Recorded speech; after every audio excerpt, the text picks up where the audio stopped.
Kemba Walker, step back, Walker, cardiac Kemba, does it again! Ubilis, 7 seconds to go, three-pointer, Hutchins, double order! Again, comes down to fundamentals. Oh, my goodness, Sorrentine hit that one from the parking lot. Watford for the win! Yes! Yes! Trip to the Sweet 16. Katie's got it. Rises up. The shot. And it's good! It's good! From the corner! And it's over! Gonzaga! The slipper still fits! Ha ha! College basketball! It's all over that moment. What is going on, fellas? Another day around the country. Great hoops. Ball. Great hoops indeed. Unbelievable. Feeling great. Day 4. Can you believe it? 4. It's flying by. It definitely has. It's been a little bit of an adjustment to getting back into the full-time grind. But it's been it's been enjoyable. It's always going to be fun being able to chop up a bunch of games. You get home off of work and boom, watch basketball till you go to sleep, and then you freaking get to do it all over again. And we got some day basketball tomorrow, so even get some work while you watch type of action tomorrow as well. Yeah. I mean, yeah, absolutely. I feel like the schedule's been nice. As much as we shit on it the last couple seasons, it's been nice. I feel like this year, I mean, I would like more day games, but we got that coming on the horizon at least. I'm feeling good. Some good games tonight. I mean, lower slate. We got a massive slate tomorrow. I think Elliot made a great point. They're loading up the Friday slate, which is good. We got a special guest appearing, I think, tonight, maybe potentially. So we'll have to see who that is. She's here right now, actually. We have a special guest coming on the podcast tonight. She's actually in attendance. This is my wife. Hello, Zoe. everyone. I just want everybody to know that I am actually the brains behind all of this, and I tell myself what to pick every night. So you're welcome. Yes, and then what's the play tomorrow? I think you had one on the horizon. Buffalo -7. Buffalo -7 Go. is the Yep. Yep. I think it's Easiest approved. bet on the board. Yes. A double duty special appearance. Franklin and Zoe. How do we get so lucky? Zoe, we got The whole family. full family on the podcast. So this is a must squad ride. Buffalo -7. I'd have to ask you. I mean, can you believe you're laying points? That many points with Buffalo? I just got to go with my gut at the end of the day. That's all you got in life is your And gut. it's Green Bay, you just got to factor that in too. Yep. Gottlieb. You always got to factor in Gottlieb. Yes. Yeah. She doesn't like Doug Gottlieb, though, right? No, he's the worst. Oh yes, he's the worst. Okay, Yes. okay. She got jealous of the picture you took at the airport. She thought you were cheating on her. Oh, yeah. The picture of Doug. Yeah, I met Doug Gottlieb in the airport. Actually, that was the guy I took a picture of randomly. You remember that? I'm taking pictures of guys, selfies with guys He's in the the worst. airport. Yeah, he's the worst. I was like, hey, check out the Pump Fake pod, and we just actually did the Horizon preview, and we rated him last and said they're Oh lucky to get my 10 gosh. wins. Hopefully Because I'll you make sure to it check out. out the Pump Fake pod. Hopefully you didn't check it out. No, he did. So what's it? Buffalo. What's the final zone? What's the play of the day? I know that you're the brains behind the operation. You are the reason. I don't give out free. The Huffers toys. are up 8 units this year, even with another 5-5 right now. The Huffers are still up 8 units. Yep. I mean, we're feeling good, right? I mean, you're the brains. You're the analytic genius. Correct. All of this is correct. Yeah. It all checks out. Buffalo -7, I guess. Okay. Now it all makes sense. Yep. It makes sense. Thanks for having me. Yep. Remember, That's Buffalo. That's the secret. That's the general right there. That's the general. So Buffalo -7. That's already. I mean, we've already locked that in. I mean, just that. There you go. Right. I mean, I don't know how you go against it. Crazy. Yeah. So Anywho, yes, she is the reason for the Pump Fake Pod success. Reason for my units the last few years. I asked her. I console her. She's the gut. I mean, it's all about gut with college basketball. So, but yeah, should we get into kind of how we did today? How are we feeling today? I'm sitting at 5-5, so I'm playing the entertainment sphere, but kind of mad at myself. I had 9-3 on no bets. Zoe slapped me in the face. So yeah, I should have pulled more trig. I should have definitely pulled more trig. Felt like our reads last night were pretty solid for the most part, though. Even like our team total overs. There's some really good games though. I watched that Omaha Abilene Christian game, and man, I'm really impressed. That Hubbard kid from Abilene Christian is super impressive. And although Omaha's 0-2, they're competitive. They're gonna be nice in the Summit League. If they can squeak out a couple more non-conference wins, they'll be fine. So I really enjoyed that game. So happy they hit. Auburn -23.5. Northern Iowa -9.5. That was sweat free. And I mean, I told you Miami was going to be sweat free as well. -16.5. What a bullshit price that was. They win by 40 points against Bethune-Cookman. So yeah, I mean, of course I didn't win my first bet. This is 4 days in a row. I'm started 0-1. But we're sitting at 5-5 right now. We need the Washington-Denver over 153.5. And then Arkansas Pine Bluff team total under, which is they got 26 with 3 minutes to go. So we'll see. We'll see how that goes. I don't love it, but Denver and Washington is on pace. It's not really on pace. They got 86 points, so we may be losing to some juice tonight at most. But we haven't lost yet this week, so I'm feeling good. Happy to be here at this point, and I'll pull more trig. I'll pull more trig tonight. 57 games tomorrow, or 57 games tomorrow. It's all about pulling trig. Trevor, Elliott, how you guys looking up for tonight, and what are your thoughts on November 6th's basketball games? Yeah, even today. I might have second half. Trevor, you're repeat. Again. Fuck. I don't know what's going on. Elliot, what say you? How you feeling tonight? Oh yeah, not too bad. I feel like I've just been kind of Mr. 500 the last few days. I think I'm sitting at 6-7 right now on my bets, 5-3 on my no bets.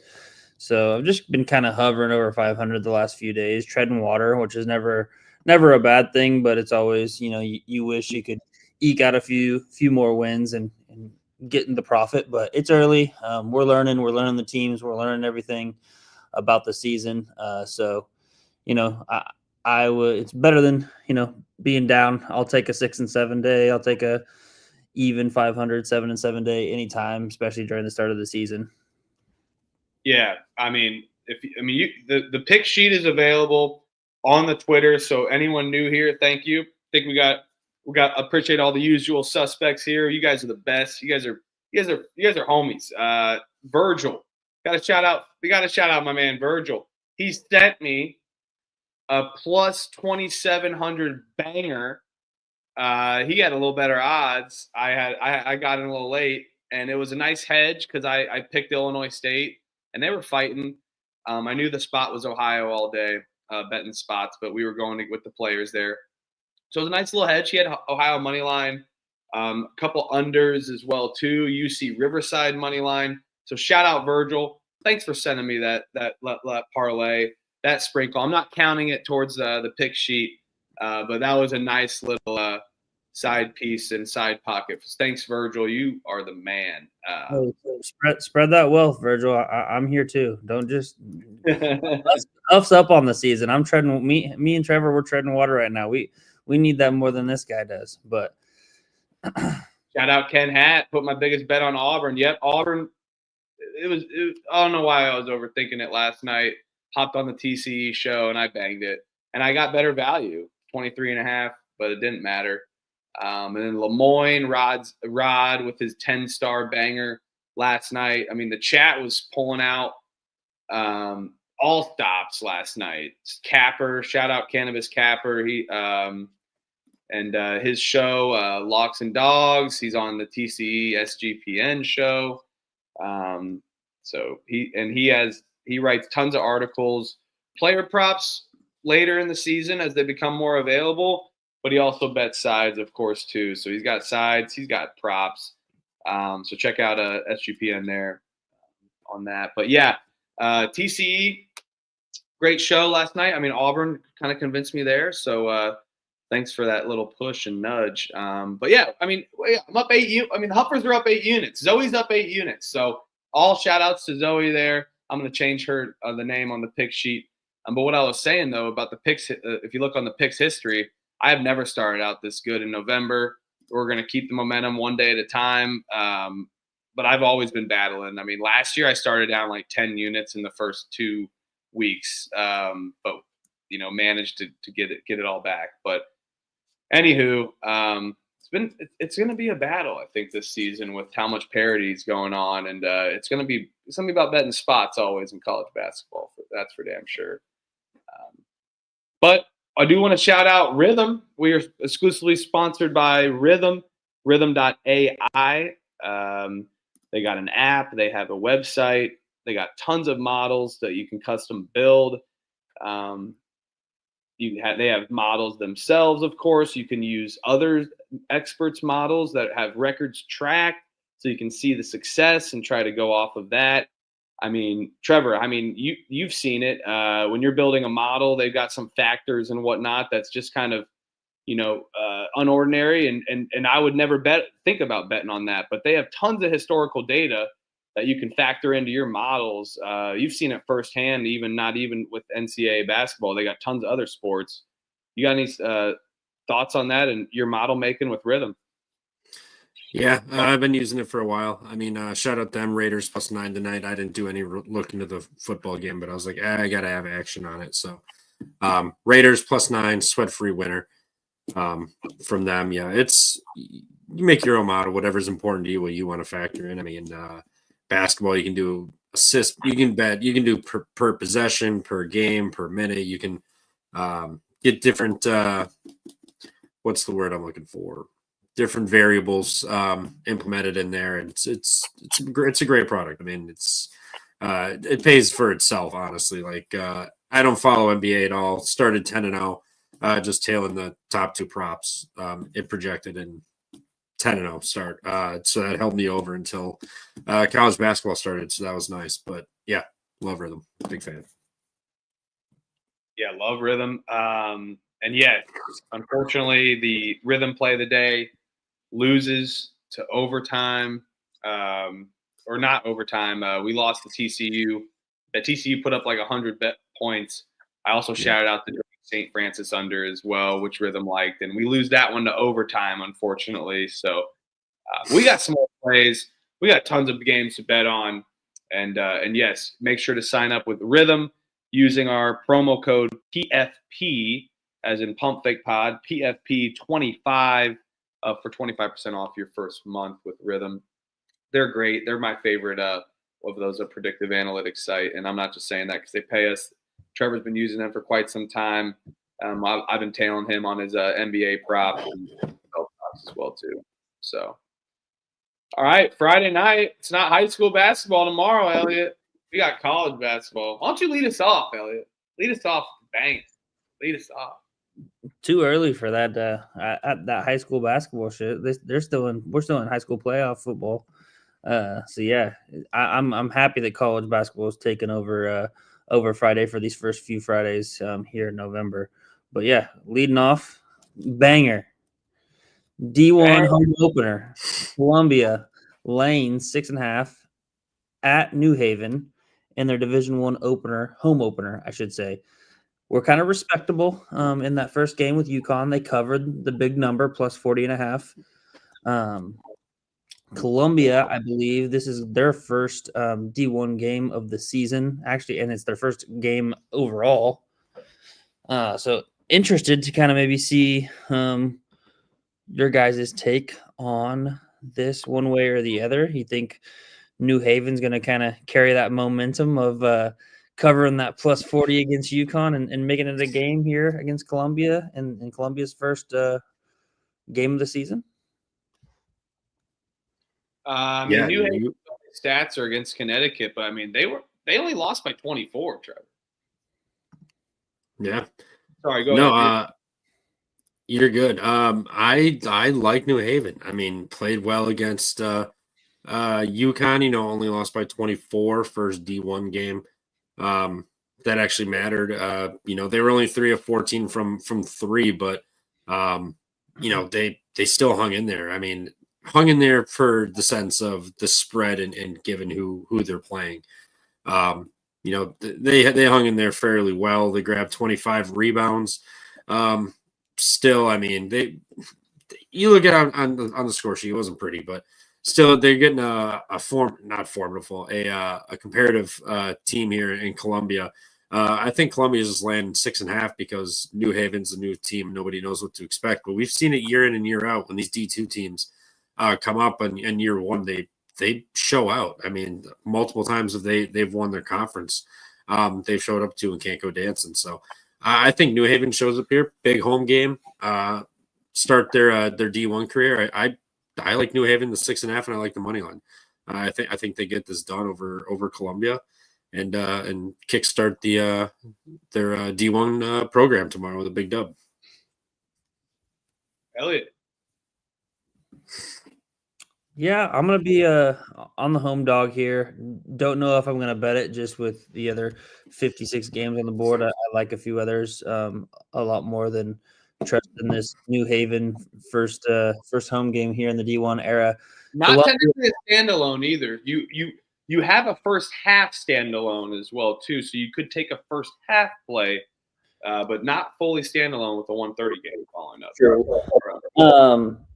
But Columbia, first-year head coach and Jim Ingles, I mean, they did start off 8-0 last year, ended up, I think, 13-1, or I think to start the season, and then had just a terrible end to the season. But, I'll be on New Haven plus the 6.5, but I'm not going to bet it just because brand new program, don't really know what to expect. Obviously, we got that small sample size with them playing UConn, but Columbia, brand new coach, don't know what to expect with them either. So give me New Haven plus the 6.5, but it's going to probably be a no bet for me.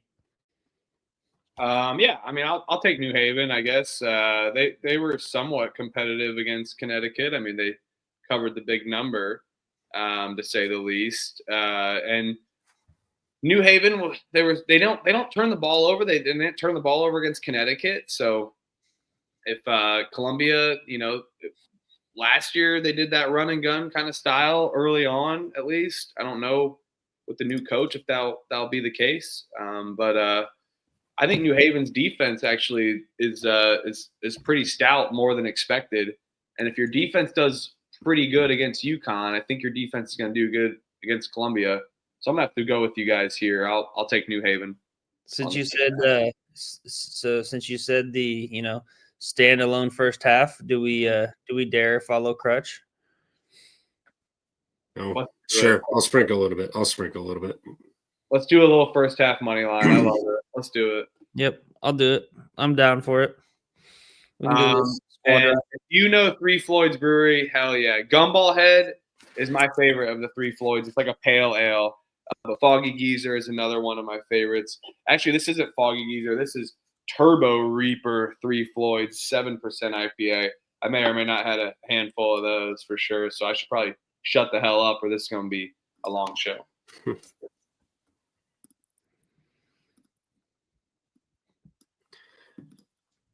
What's next? What do we got? SIUE, UTSA. UTSA's laying 8, over under 153.5. This is the 1:30 game. 12:30 game.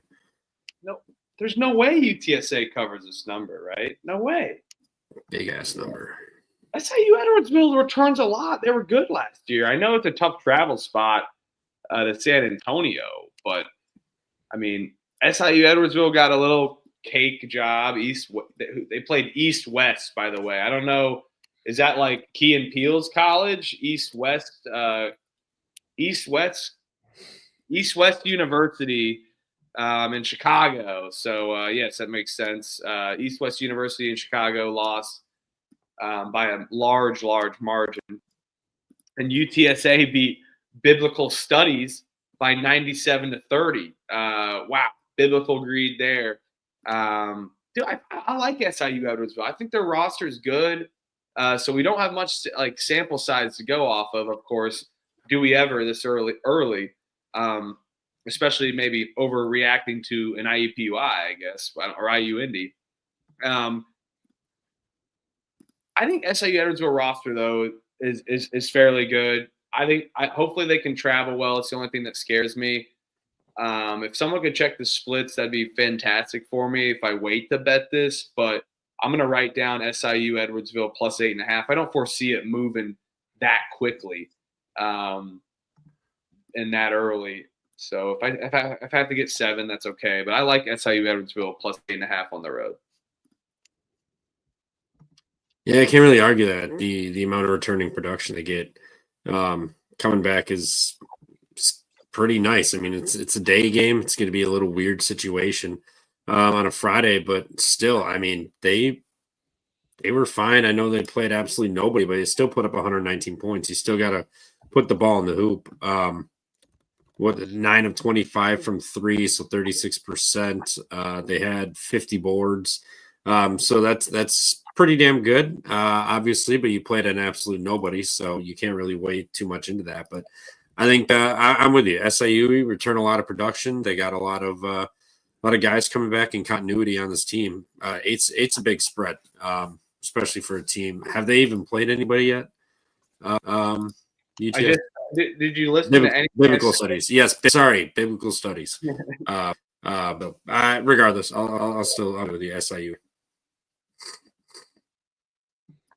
Yeah, I was looking. It's down to 7.5, 7 in some places, so it's dropping just a little bit. I thought the exact same thing. I had my gut reaction was why is UTSA laying as many points as they are. I'll be on SIU Edwardsville here. Should I bet it? I mean, I guess I probably have to bet one of these two, especially because it's technically they're standalone. So I got to bet one of them. So yeah, give me SIU Edwardsville. I'll take it plus the 8.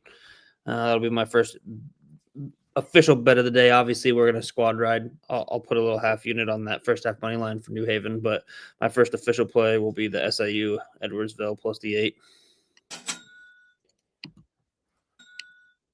Oh yeah, squad riding both. All 3 games or 2 games start today.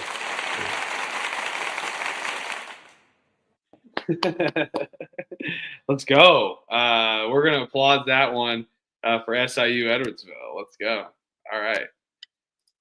New Haven, SIU Edwardsville. What can go wrong? I've started 0-1 every day this week, but hey, things are come on. I need this Washington Denver over.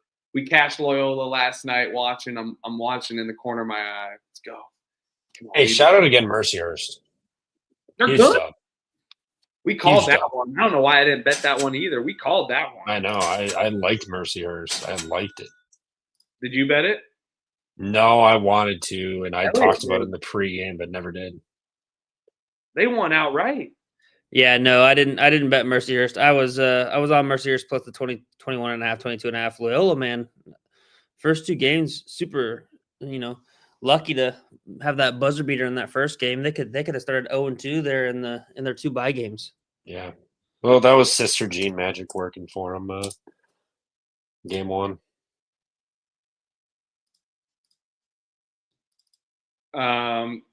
Yeah, I mean that magic was working. Dude, how about Bernie Blunt the 4th though? 27 points. He was balling. Dude, I can't believe it, man. 27 points, 6 for 15 from the field goal, or 12 for 15 from free throws. So I'm all in on Bernie Blunt, baby. Bernie Blunt the 4th. Ooh, Mercyhurst. I wish we took them money line. That would have been sweet. But beggars can't be choosers. But we're here to choose, and we're going to continue choosing. Colgate, Northeastern. This is a fire game. Colgate's laying 3. Looks like it's a true home game for Colgate. Colgate played Michigan State tough. I know we were all on Colgate, or at least I was, plus 21.5. They only lost by 11, 80-69. Northeastern loses to Boston outright. Man, I love this Northeastern team. I was high on them in the previews. For me, it's tough to fade them. But this feels like Colgate is kind of back low-key. So I will lay it with Colgate. I'm unsure if I'll bet it, but I actually could be talked into the over as well, too. 147.5. Don't love it always with Northeastern. They did hit the over with Boston, but it took overtime to hit that over. So I feel more comfortable laying the points with Colgate. I mean, they got to be feeling high off that Michigan State win, and they looked really good as well, too. So I'm going to lay it with Colgate here against Northeastern, and I love Northeastern and Bill Cohn in that squad. Yeah, I don't know. I don't really have a great feel for either of these teams, but I would probably just trust the toothpaste at home. I know Northeastern does have a game under their belt, but Colgate kicking the season off at home. Northeastern, that tough game versus Boston. I'll take Colgate. I'm not betting this game, though. Yeah, I think Colgate looked really respectable. They played really well against Michigan State. They're at Michigan State, only ended up losing by 11. Now they come home. It's one of those things we've always loved backing Colgate at home.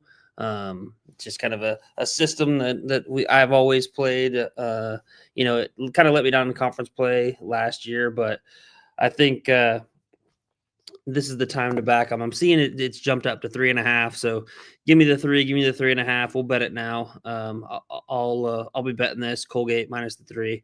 I think they take care of business at home against Northeastern off of that tough loss at home in overtime against Boston.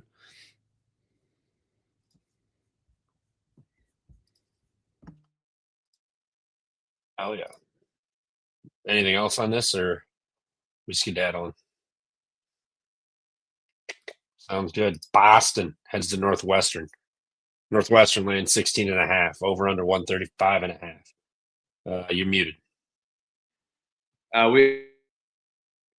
If you're a Pump Fake Pod loyalist, you know my play. That's a live bet, but I have my thoughts here. I want to see what you guys want to take here. Yeah, Northwestern looked pretty good the other night. Is Mercyhurst pretty good, or is Loyola just booty cheeks and got Sister Jean to catch them one to start the year? I'd lean more towards Loyola's kind of booty cheeks. So I'll take Northwestern with the 16.5. This is a low total. I feel like Northwestern's defense kind of makes life tough for Boston here.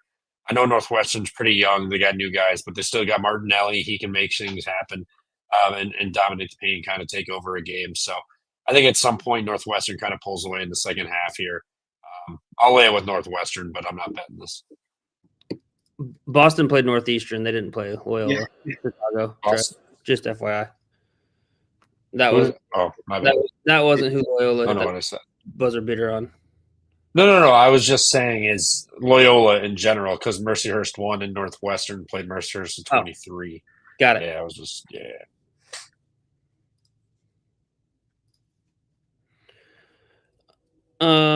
Yeah, for me, I'm not quite sure what to think of this Northwestern team. If it's, if what Mercyhurst, winning outright against Loyola, I know that, like we're saying, Loyola's ass, but still, that's a good win for Mercyhurst. And if Northwestern was able to beat them, a respectable Mercyhurst by 23, I think that they could maybe take care of business against Boston here. However, for me, I think it's going to be kind of a slug it out battle. So I would be more lean to maybe this under 135.5.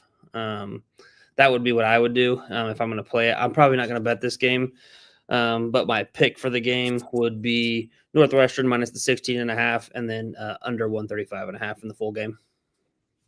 All right. Everyone knows my bet. I love betting Boston live unders. It didn't work out against Northeastern. Went to overtime, though. The books have caught up to Boston team total unders. It's 60.5 at that rate. Doing the math, it'll be like 59.5, 60.5 in that range. Probably 59.5. So a little too low to take it pre-flop, but I think Northwestern could suffocate them for sure, especially off an overtime game. Now you're going to go, not a far travel spot, but as much. I mean, or after a far travel spot. I'm not too confident on Boston being able to score points, especially after an overtime game. So, yeah, I'd have to take the team total under, but I'll be eyeing a live spot. I like betting full game unders for Boston. I like betting their team total unders, especially if they come out 8 points in the first 3 minutes. The books start freaking out and overcorrect, and it's time to bang that live under. So stay tuned for that. But if I had to pick one, it's Boston team total under for me.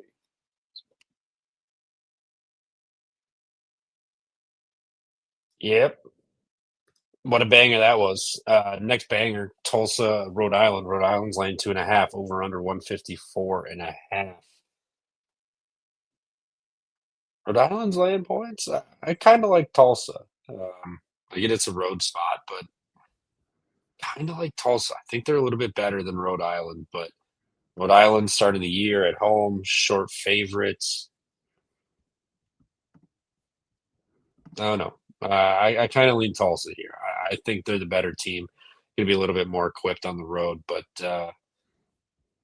yeah, I got no strong conviction here. What say you guys? Huff? Muted. So bad at that. This game is a neutral site game, by the way. Oh, okay.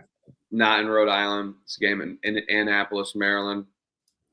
Dude, I mean, Tulsa played Oklahoma Christian. They definitely looked good. Rhode Island beat the hell out of Stetson, 93-62. I think, as much as I don't like Archie Miller, and I was kind of low on Rhode Island, I was also very low on Tulsa. I think Rhode Island is a better team. I'd have to disagree with you there, Trevor. Tomato there. That I think Rhode Island actually is the better team on paper. As much as I don't like Archie Miller, so I think I'm going to put my hard-earned cheddar on them. But I would lay the juice with Rhode Island money line or take the -2.5 as well. Yeah, I will. I'll be on Rhode Island minus the 2.5 as a pick. But I think if I'm going to bet something, it'll be a first half under here. Neutral site game, both at the travel spot, both coming off decisive wins. Stetson practically a D2 nowadays. And then Tulsa beating Oklahoma Christian or whoever it may be. So, both feeling happy. And now they're getting their first D1 game against each other. Neutral site, kind of out in the random middle of nowhere, Annapolis, Maryland. I know it's a little bit easier trip for Rhode Island, but Tulsa's coming all the way from Oklahoma out there to the East Coast, so kind of a weird spot for both of them. So I would probably look at the first half under as a good play. Unders have been kind of hitting pretty profitable here at the very start of the season, especially the first half unders is what I've noticed. So that would be what I would play as a bet if I'm going to bet it right now. Not pulling the trigger immediately. Going to see what else I have on the card. But check the picks page because I might add that as one of my plays here early on. All right. Trevor's moving to Tulsa. What the hell is this? Maryland's laying 8 points, over unders 148.5. Ed Cooley just put in a lawsuit. Is this true? That was that account is slowly becoming one of my favorites. That's the second time he's got people I didn't know. It was sent in a group chat that we're in. I was like, I have no idea what the hell this is. No, that was that account is a troll account. Is and it's NBA a great Centel? NBA Centel? Kinda, yeah. I was gonna say there's no way Ken Palm and all that crap exists. But yeah, that was hilarious. But Maryland's laying 8. Yes, it is. I'll take it. Get the fuck out of here. Georgetown +8 money line play as well, +300. Already put it in when I put the lines, or when I was putting in the lines. Too easy play for me. I don't think Maryland's very good. I mean, you saw what they did against Coppin State. Then we fell for that shit. Thought Coppin State was maybe somewhat decent. And then they pulled that Fugazi shit against LaSalle. So, if Maryland's going to give up that many points to a Coppin State team, Georgetown's going to be able to score on them. And that's kind of what Georgetown typically struggles with. And Georgetown's going to be able to lock them down on the defensive end. They're significantly better on the defensive side of the ball. So the fact that, you have a great defensive team who sometimes has offensive struggles going against the team that I think is going to give up a lot of points here. Give me Georgetown +8 and give me the money line as well. Yeah, I'm going to take Georgetown +8.5 here. I think this Buzz Williams roster is just not up to par yet, and there's some more continuity with Georgetown's roster. They kind of laid an egg against Morgan State. I know they won 87-70 against Morgan State, but I mean, after watching Kentucky, I'm not as impressed with the win. I'm just kidding. They did go to Rep Arena. That was impressive. So this Georgetown roster, I think, is just getting disrespected by the books for just their lack of knowledge of the roster itself. So I'll take Georgetown +8.5 as well. And I could be talked into an over, but I like Georgetown +8.5. I'm probably going to bet Georgetown +8.5. Don't mind the over as well, 148.5 too.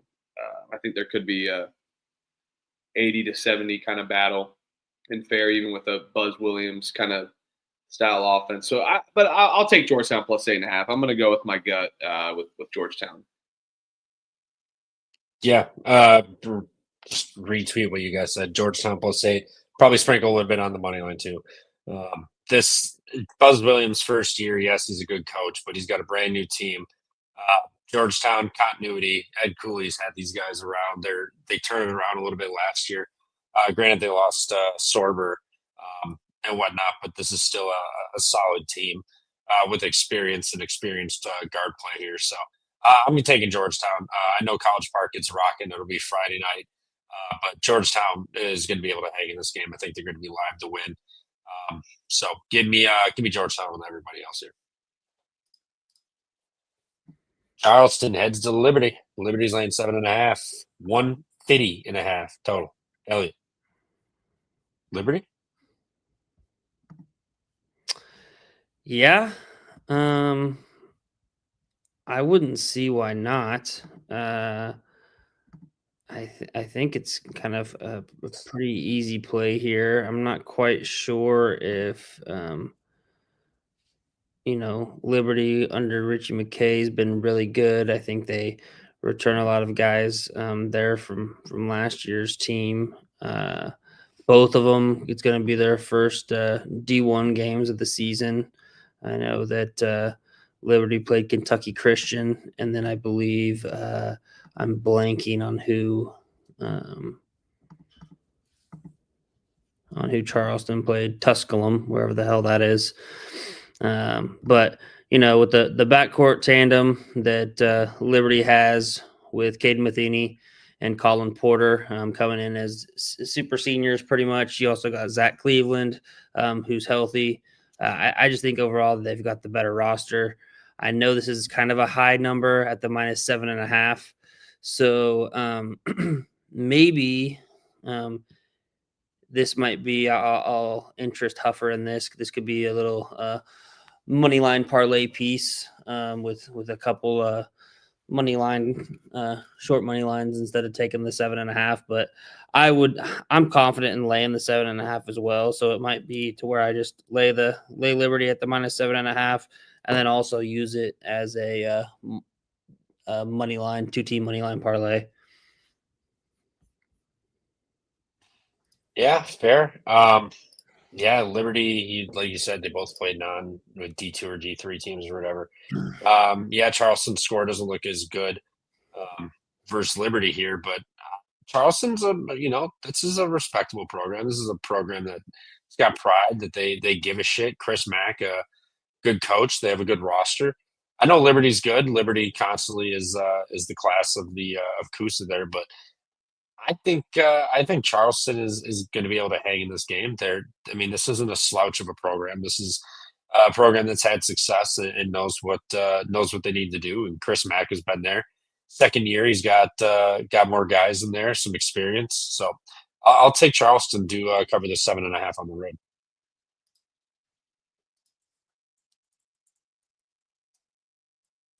Holy cow! I'm Trevor at the previews with the mute button. Holy cow! Holy cow! Get the fridge going actually as well. Open the fridge up, dude. Charleston looked bad against Tusculum, man. Can someone tell me where Tusculum is, by the way? Tusculum. Sounds like Alabama. And then Liberty looked pretty good against Kentucky Christian. So, again, we're going off of kind of nothing there. Yes, Charleston's a respective program, but 79 points against Tusculum. That's not what you expect. Although they did shoot 30 from 53 from 2. They shot 1 from 24 from 3-point.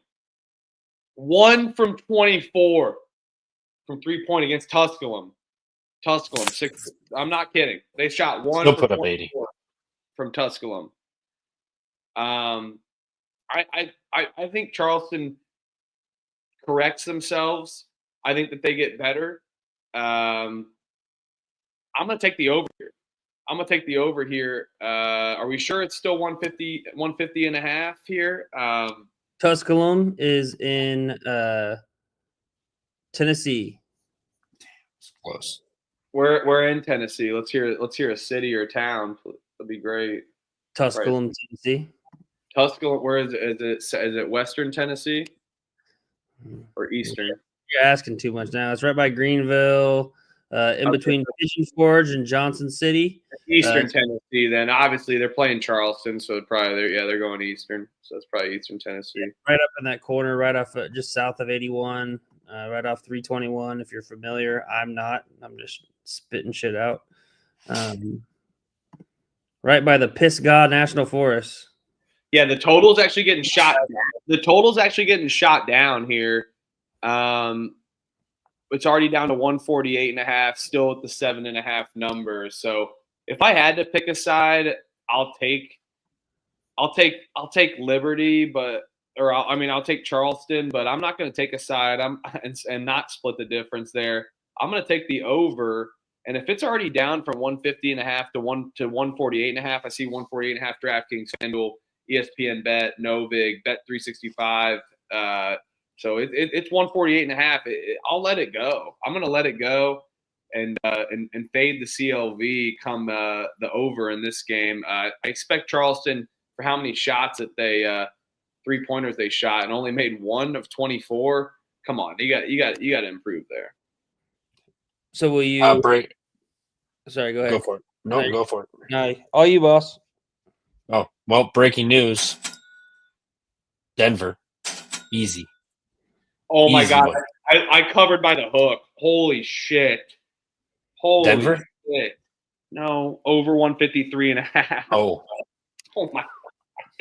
I didn't have eyes on that game. I'm watching Arkansas Pine Bluff to Portland, if that means anything. I have that. I was thinking about debate. I was debating being a degen and bet in the second half.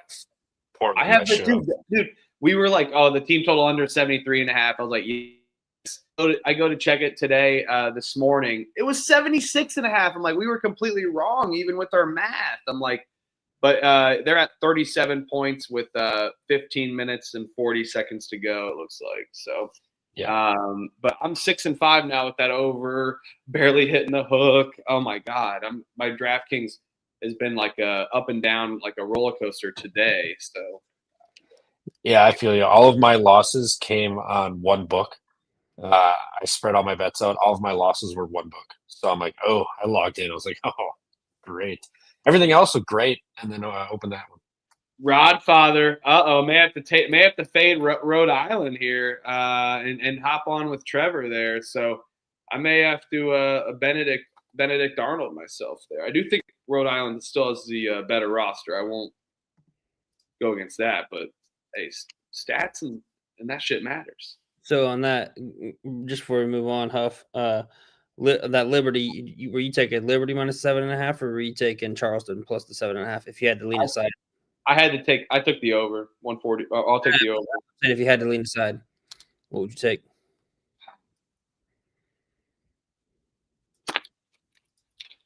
I'll take Charleston plus 7.5. Okay. If I had I was hoping you'd be on. I'm just hoping they keep it somewhat close with the over there. I've got Liberty locked down as a possible money line parlay piece at that minus 7.5 number. I think Liberty's going to win the game for sure. So is it minus what? 3? It can't be above minus 370. No, I'm saying they're at minus 7.5. So typically, if you get that minus 6.5, minus 7.5 number, it's a good money line parlay piece. Look, minus 350, minus 340 in that range. Yeah, that works. I don't mind that. I've got it marked down at least to possibly use as a piece. If you missed the show earlier, I would rewind it actually to the beginning of the show. My wife and dog hopped on, the brains of my operation. She's the reason I've been up units my past 4 years and have a hot start. She's got the plays. She's taking Buffalo -7. Zoe hopped on and at the beginning of the show. So highly recommend if you just joined live or tuned in a little after the show start and missed that, to go back and watch that. I'm not asking for more views. You guys do enough, but I think it was great content. You could probably skip over a game or two if you want. Maybe even not this one though. Buffalo -7. I know Trevor's happy about it. Somebody else can start. I'm curious what you guys have to say. I mean, I can't really fade the Zoe play of the day. Zoe 101 coming in and freaking dropping knowledge and telling us to take Buffalo -7. I did see that Rodfather there in the chat said on the first half line bet against Buffalo. So looks like one of those. We're not betting the first half. But exactly, we're not betting the first half. Buffalo, maybe, whatever the first half number is, -3.5. Maybe they're only up by 3 at half, and then they blow Green Bay out of the water and end up winning by 15. So, I'll be on Buffalo -7 for the culture. Shout out Zoe. Shout out the brains of the operation. It all makes sense now. So, all tail. And as Trevor's always said, ever since Gottlieb got there to Green Bay, it's the automatic fade machine. So we'll just keep cashing it in until it's not profitable. Yeah. Green Bay got almost half of their points from 3 last game versus Kansas. No size to get inside, couldn't do anything. You don't really have to worry about that with Buffalo. They got like one big man on the floor at all times, everybody else. Otherwise, Green Bay really has the size advantage. Honestly, so this one's tough. I don't want to lay 7 with Buffalo, but I don't want to back Green Bay. But I honestly feel better backing Green Bay. I think what I'm gonna do is wait for a live Buffalo line. I think Green Bay hops on early. I think Buffalo can get this done. But 7 with Buffalo, this is not a respectable team. Who the hell are you? I know, but Buffalo was bad last year. Man, I wish you didn't wake up for this episode either, man. Fuck. But I gotta fade Green Bay. As much as I want to say Green Bay makes sense, I gotta fade them. They will find a way to get blown out. But I wish this line wasn't as big. But here we are. We're taking Buffalo. Do we wait? I mean, do we wait? What are the splits showing? Do we wait to bet this to 6.5? I know the Lady Huffer said bet Buffalo, so let's wait till the end of the show to bet Buffalo. I bet they get down to 6.5 when you got I can't believe you just analyzed Green Bay after just shitting on them constantly. You're like, you're a Green Bay sympathizer. Just admit it. You're a sympathizer. Doug Gottlieb is 1-18 on the road as a head coach for the Green Bay. Straight up or against the spread? Yeah, once again, straight up. Well, yeah. Well, yeah. There's your 2-team money line parlay piece. If you Straight want to. up. And so if you want to put just Buffalo on the money line, boom, you can do that as well. Does anybody know who they beat?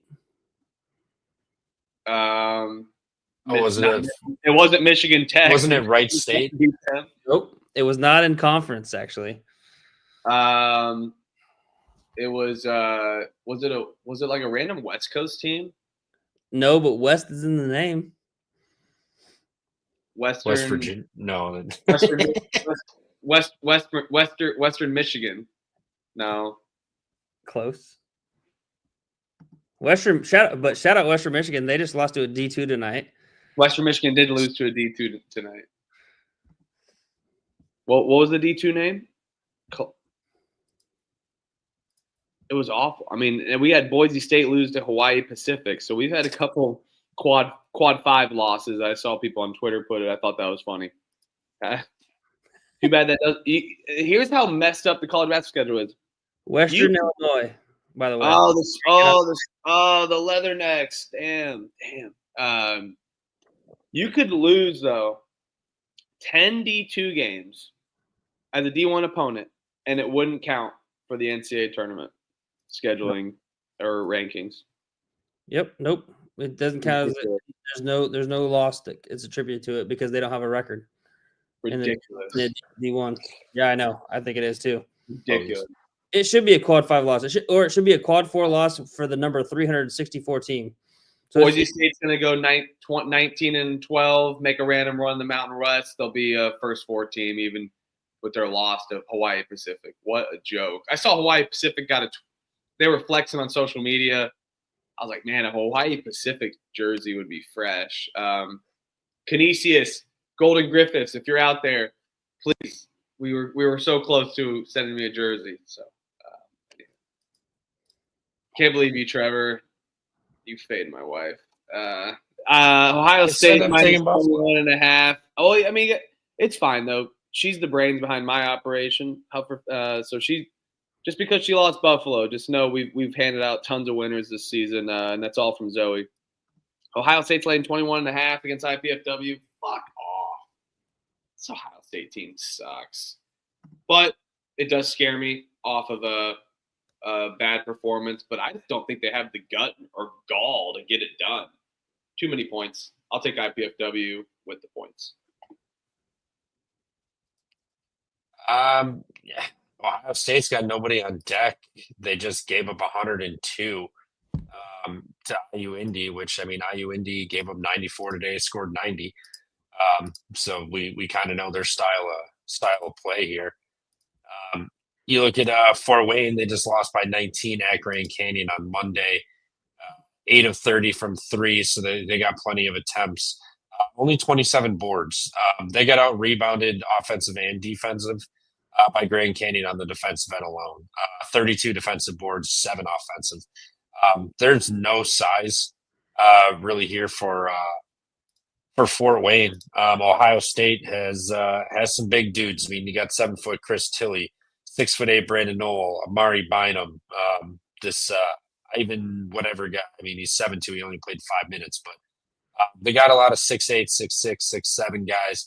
Their guards are 6'4", 6'2", 6'6". So, I mean, they have a lot of size. I think IPFW just kind of gets bullied around in this one, and Ohio State really puts the clamps down defensively on IPFW. So I'm going to lay with Ohio State here.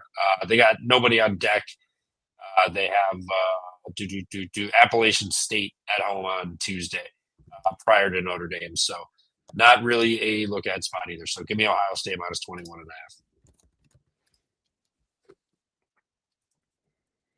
Yeah, I don't know. This is kind of a weird spot for IPFW as well. You know, going all the way out to Grand Canyon, losing there, and then coming back. You got to play, then go to Ohio State.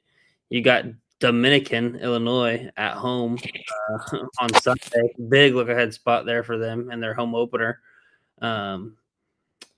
I'll take Ohio State in the points. I'm not going to bet it, though. Way too many other games that I'd rather bet than this game. So give me Ohio State minus the 20. Actually, no, give me IPFW plus the 21.5.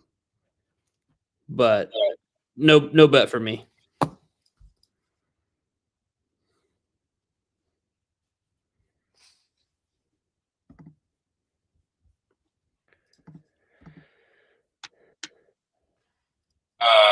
Huff, you went already, did you? Jesus Christ, man, you need to listen. All right, Davidson. Before I switched. Davidson -4, Washington State. Over/unders 153.5. This is an interesting game. I'm kind of undecided on this one. I didn't have strong conviction looking at my notes here. Washington State, unfortunately, lost a lot of pieces last year. They lose to Idaho. They didn't look bad, though. I mean, I know you lose to Idaho. It's not expected. Davidson plays DeSales, Washington State in a weird travel spot in Belk Arena.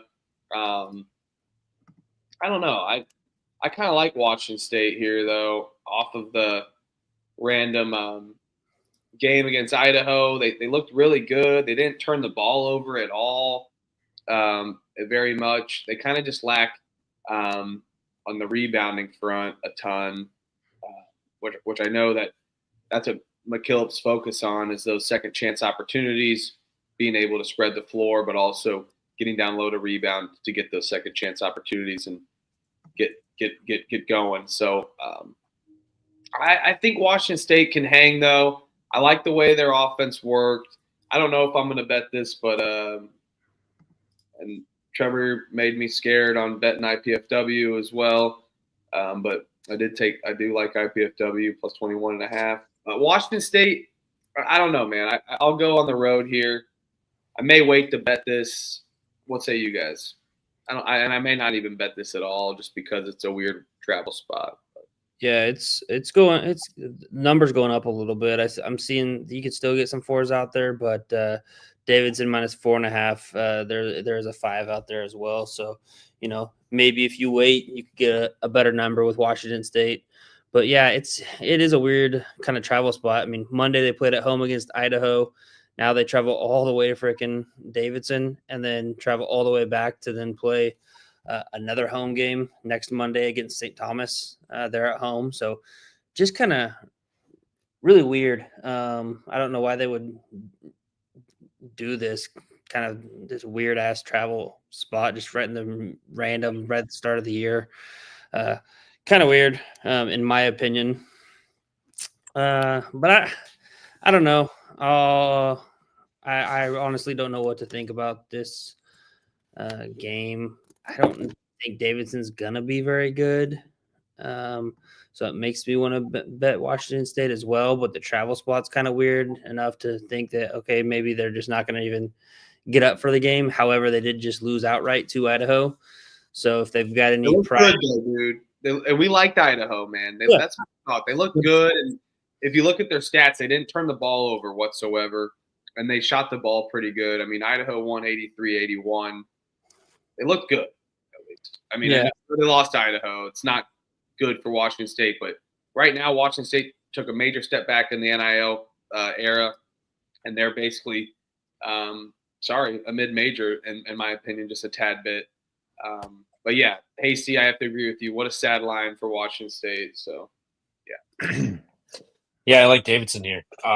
You guys already highlighted it. Why Washington State home game lost. Now you got to travel cross country to North Carolina, play Davidson, and then you got to fly back home.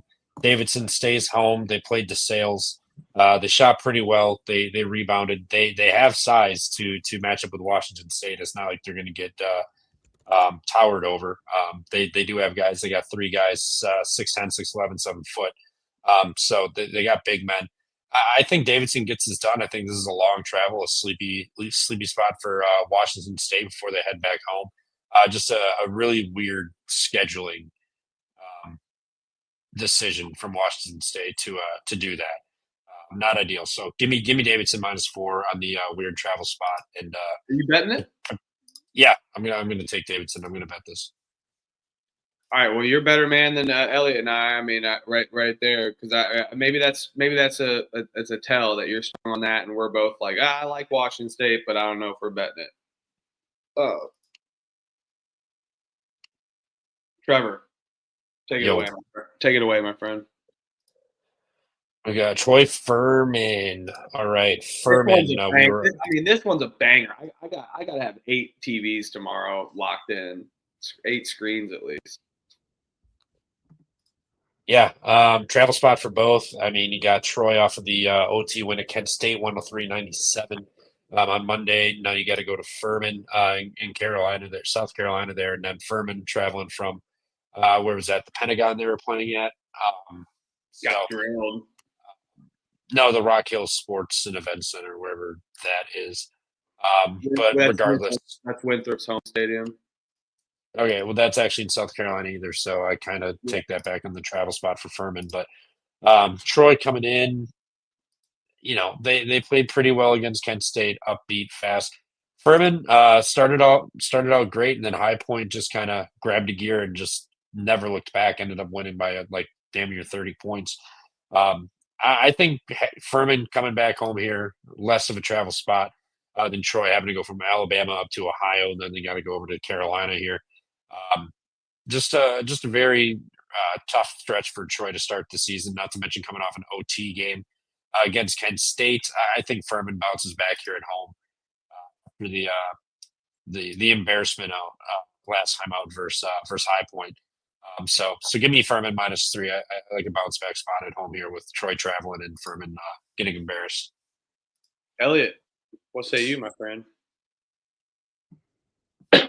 I'm on Furman as well here. I'll lay it with Furman -3. I think they're going to win. Troy, very good game here. Got that good win on the road there in the Sun Belt MAC Challenge. And you've seen kind of some teams that like South Alabama, for instance, they got a good road win there in that challenge, and then they really struggled with Alcorn State tonight and barely were able to pull it out. Troy, on the other hand, got a really good win as well, so they might, I think, be a little bit flat just because of all the energy expenditure in that first game. And then we also look on the other hand of things. You have Ohio, who dropped their first game, and they came out and played really well. They're a well-coached team, played really well against Illinois State and got their first win. So I think a similar approach is going to happen with Furman. Furman's going to be able to bounce back and get a good win. Bob Ritchie, another one of the great good coaches here in the SoCon. So I expect them to bounce back after that really tough loss. I mean, they just got absolutely demolished by High Point. Was never a game, was never close. I was on Furman there. I'll take Furman again. And also, this is the first game in the newly renovated Timmons Arena as well. So they're back on campus. So it should be a lit environment. That was a big thing I be very good there in the SoCon this year, just because of the home court atmosphere that they have. So I think that's going to play a factor as well. So with all that being said, I'll gladly take Furman -3, and that'll be a bet for me for sure. As much as I really love Troy, and I think that they're going to be just another dog this year, as in dogs in them, not underdogs. And I love taking Troy as an underdog. Elliot said it perfectly. This is Furman's opening night. It's out of principle that we have to take this for the opening night arena play. So I'll lay it with Furman as well. We did it for Baylor. We did it for Eastern Kentucky. I know Eastern Kentucky cashed last year when we did that. Yep. Let's ride it again for Furman. First night, bounce back. They're laying points off the loss. Troy, Elliot said it great. Great cap there, and let's squad ride that guy. So building christening play. Love it. Right next to Dollar Beer Night. It's right there for a great angle. Also, this was 3.5, and it's down to 2.5. So I'm gonna let people bet down Furman and get a good number on it. I bet it'll stay. I bet it'll stay on Furman's side. I'd be surprised if it got down lower than 1.5. I bet it'll hover at like 1.5, between 1.5 and 3. So, but shit, if it does flip and we can get Furman at a home dog, please, thank you. I'll take that. Squad ride. Speaking of squad ride. Squad ride. We'll get better sounds. I just found out how to do some. We found out how to do some cool stuff, so we'll get some sounds going. We don't need to do that. How about this one? How about a little pop? Squad. Let's go. A little squad ride there. Triple threat pump fake action. Triple threat stance. Make sure you do that triple threat stance right there with Furman. Got to be ready. Arkansas State's laying 1.5 at Stephen F. Austin. Stone Cold Center, 153 total. What do we got on this one, boys? Oh man, Arkansas State, man, they're the better team, and I feel like they're laying points on the road. The books kind of know it. I like Arkansas State. Yeah, this is Stephen F. Austin. It's a new look for them. They played Millsaps. Woo, Millsaps. I had to guess they're probably in Texas or somewhere close. Oklahoma. What's the close in Texas? Guess what's close in Texas? Texas. I think this is going to be a good game, though. Stephen F. Austin, new brand, new look after their loss, but Arkansas State goes into Ohio, gets it done. Ohio played really good against Illinois State. We went with the player with a better roster over the spot for Ohio, which was criminal on us. But Arkansas State, efficiency-wise against Ohio, they couldn't miss. So it maybe scares me that there's some regression maybe for game 2, but I think they get it done with the books laying the wood on Arkansas State on the road. So I'll take Arkansas State as well. What's the split saying? Do we wait to bet this, or should I bet Arkansas State now? How are we feeling? I bet we should bet I'm with you. I think we take Arkansas State now. Let's do it. I mean, Arkansas State out-rebounded Ohio on the road 41-25 there. Ohio shot 62% inside the arc, so they really couldn't miss there. 15-22 at the line. 10 turnovers happened, but Arkansas State gave up 18, which is kind of tough. But Stephen F. Austin, 14-25 at the line against Millsaps. So that wasn't great. They had 7 turnovers, 49 rebounds to be expected. But their tallest player, 6'11", Tachikwe Musaka, played a grand total of 8 minutes. Other than that, their next tall man, big man, was 6'9", Gerald Colonel, who played. They don't really have much size. You look at Arkansas State. They've got 6'10", 6'7", 7 foot, 6'9", 6'5" guards, 6'4". They've got size all around, and they absolutely dominated. I know they played, they absolutely grabbed rebounds. And forced some turnovers. And the other problem for Stephen F. Austin, they struggled at the free throw line mightily. So if you're going to be a short home dog, I feel like you got to hit your free throws. Give me Arkansas State with you.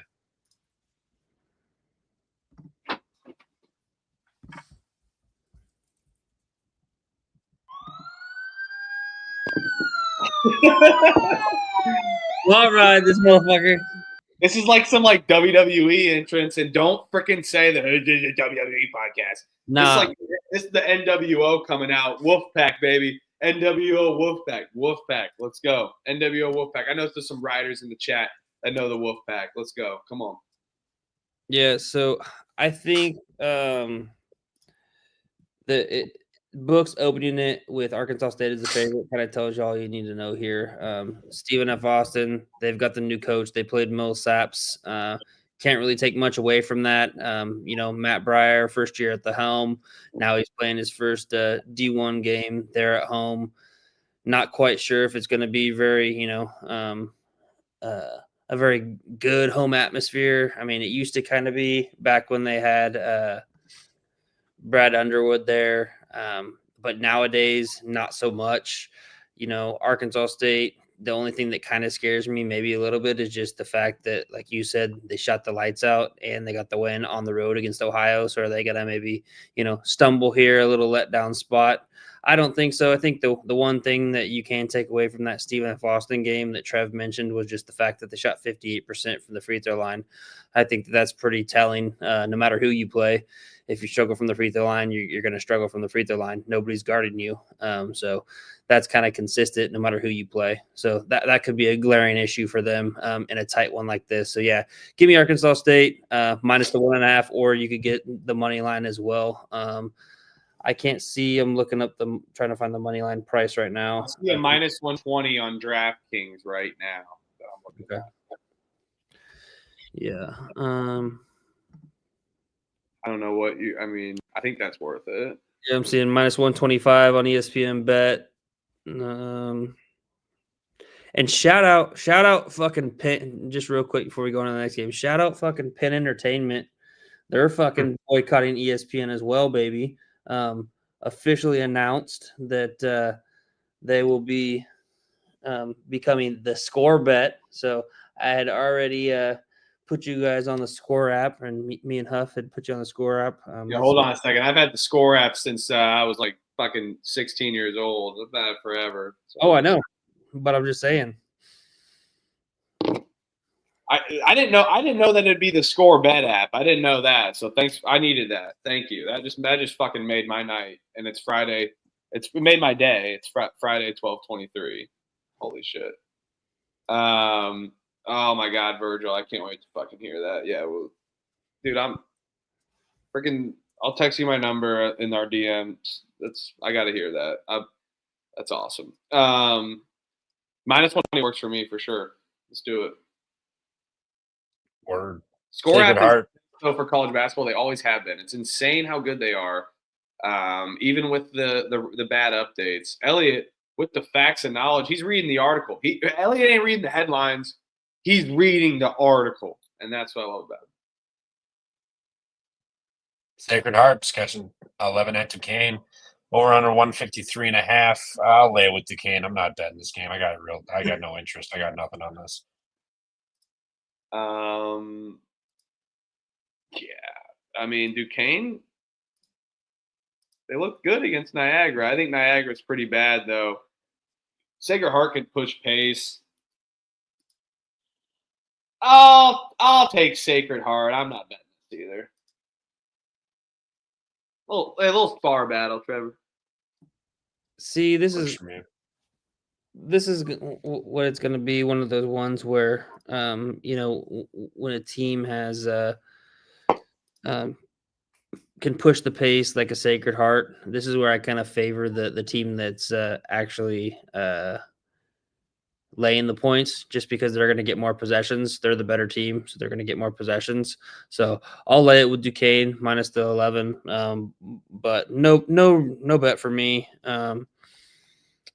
Way too many other games. I'm not going to spread myself thin.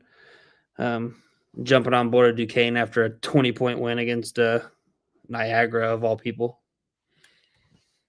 Yes, discipline is key. Check the picks page always on these big slates. We bet volume, though. We bet a lot of games.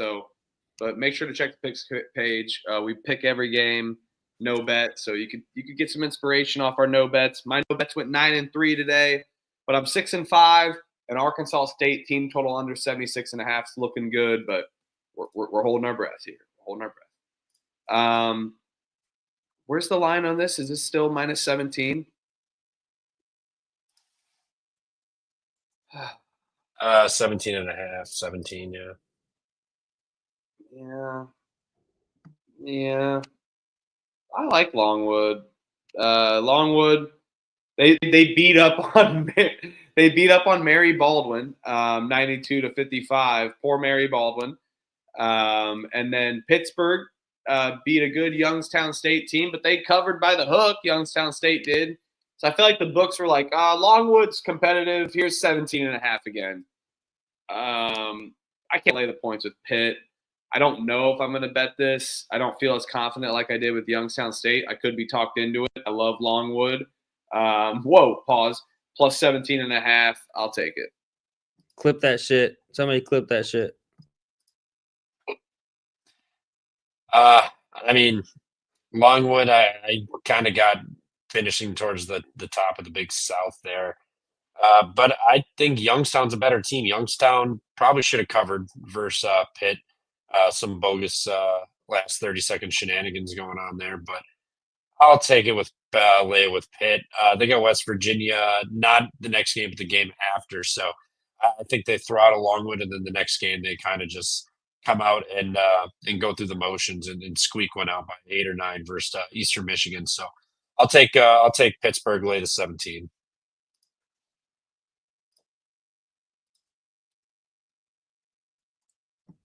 Yeah, I'll take Pitt minus the 17. I might want to bet it just because of all the bullshit that they do to cover these games. They're probably going to be down in the first half by 10 at some point to Longwood, and everybody's going to be like so happy about their Longwood plus 17. And then Pitt's going to again push the pace, fucking put on some bullshit Jeff Capel full court press with 5 minutes to go, and they're going to win by fucking 19. So I'll take Pitt minus the 17, but I'm not betting it. All right, I may take Longwood. I may take some Longwood. I'm warning you, dude. I warned Trevor. He fucking fell for that shit. No, Youngstown State covered for me on Monday. Did they? 17. Yeah, mine opened at 14.5 when I got it. This is why you bet the drunk fake pod. Oh wait, Trevor lives in Wisconsin. They only believe in drunk driving instead of legal gambling. It's incredible. That's just bad luck. You're going to hear that joke a lot, by the way, Pump Fake Pod. It's going to be beaten like a dead horse. Speaking of dead horses, Hofstra's laying 2 against Iona. Give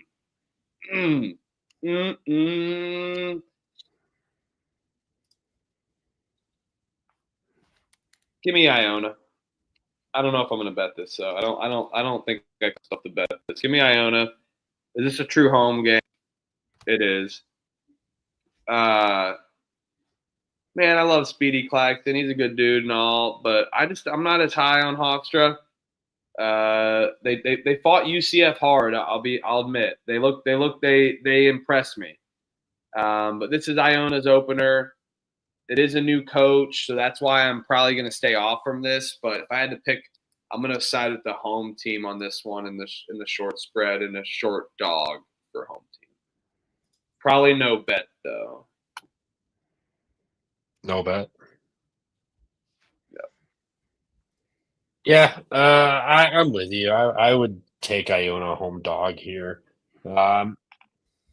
No real conviction. Not interested in betting this game, but if I'm going to catch points with Iona at home to open their home opener on a Friday night, I'll take it. Whatever. Not betting this game. No interest. Yeah, I'll bet it and I'll lay it with Hofstra. I won't lay it. I'll take Hofstra money line. I think Hofstra, they've got their best team that Speedy Claxton's had, personally, in my opinion. I watched that whole game against UCF last night. I came away pretty impressed with what I saw with that Hofstra team. Iona is, one of those teams that brought in a coach from the NBA ranks, Dan Gerio.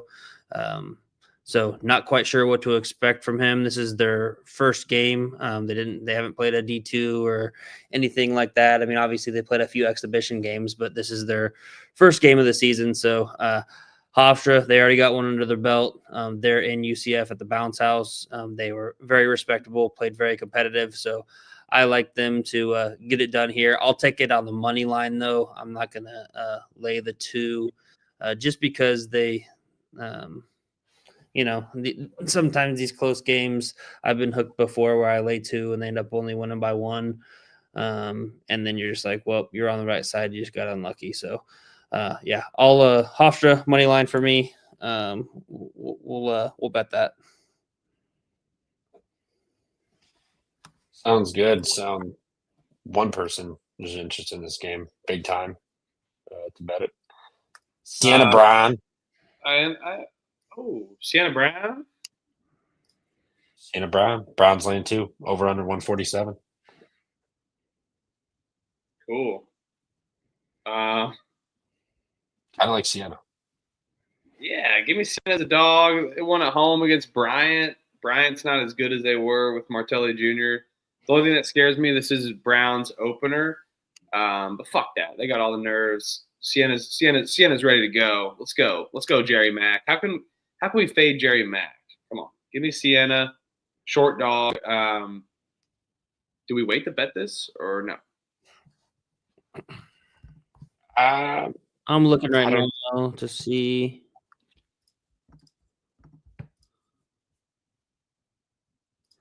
Looks like Siena is laying points now. It's flipped. They're laying 1.5 on DK and FanDuel and ESPN Bet 365, but you can get a point. They're an underdog still on Fanatics, is what I'm seeing. So it's flipped. So that kind of tells me let's bet on Siena with the early line flip. I like Jerry Mack, coach. Good coach there. I think he's got a solid team. I think they're going to be one of the top teams in their conference. And I really don't know what to expect for a Brown squad this year. No Keanu Lilly. Not quite sure, what they have. So curious, to see. Maybe they can surprise some people. But I think Siena's a really good basketball team. So I'll gladly back them here. And maybe I will just go to Fanatics right now and hit that money line. It looks like minus 110 is what I'm seeing. They're on Fanatics right now, so that'll be a bet for me as well. Hey, I got some big news, guys. Big news in the chat. Chat, get up for this. Oh my gosh. Read this notification. Hell yeah. Let's fucking go. Let's get Bernie Blunt on the podcast. And Dude, he went bananas today too. Bro, hold on. Dude, let's fucking go. I got another guy we got to get on the podcast. Give me a sec. Let's go. Po' Boy King. Bernie Blunt, let's fucking go. Tennessee Tech's catching 13.5 at Charlotte, over under 151. Is Charlotte as good as what they did the last game? They kind of went nuclear for their standards. Didn't they put up like almost 80 points? Charlotte. 92 to 76 over Indiana State. 10 of 21 from 3, 20 of 30 from the line. They out-rebounded them by almost double. 45 to 24. They out-rebounded Indiana State, forced 10 turnovers, gave it away 8 times. I don't know if Charlotte is as good as they showed.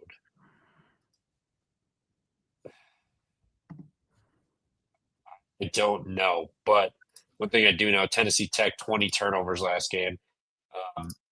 Charlotte forced that many on them. Tennessee Tech, they're not incredibly tall to be nice. Let me look at this. Scroll down here. 245th in the country height-wise versus 47th tallest team in the country in Charlotte. Charlotte forced a lot of turnovers. Tennessee Tech turned it over a shit ton. Tennessee Tech was good at defending the three, though, 18.2% from three, which is good. But obviously, I think Charlotte's going to cool down from the three. But I think you're going to be able to force turnovers and control the paint to grab rebounds and get the win over Tennessee. So I'll lay it with Charlotte 13.5. I ain't betting it.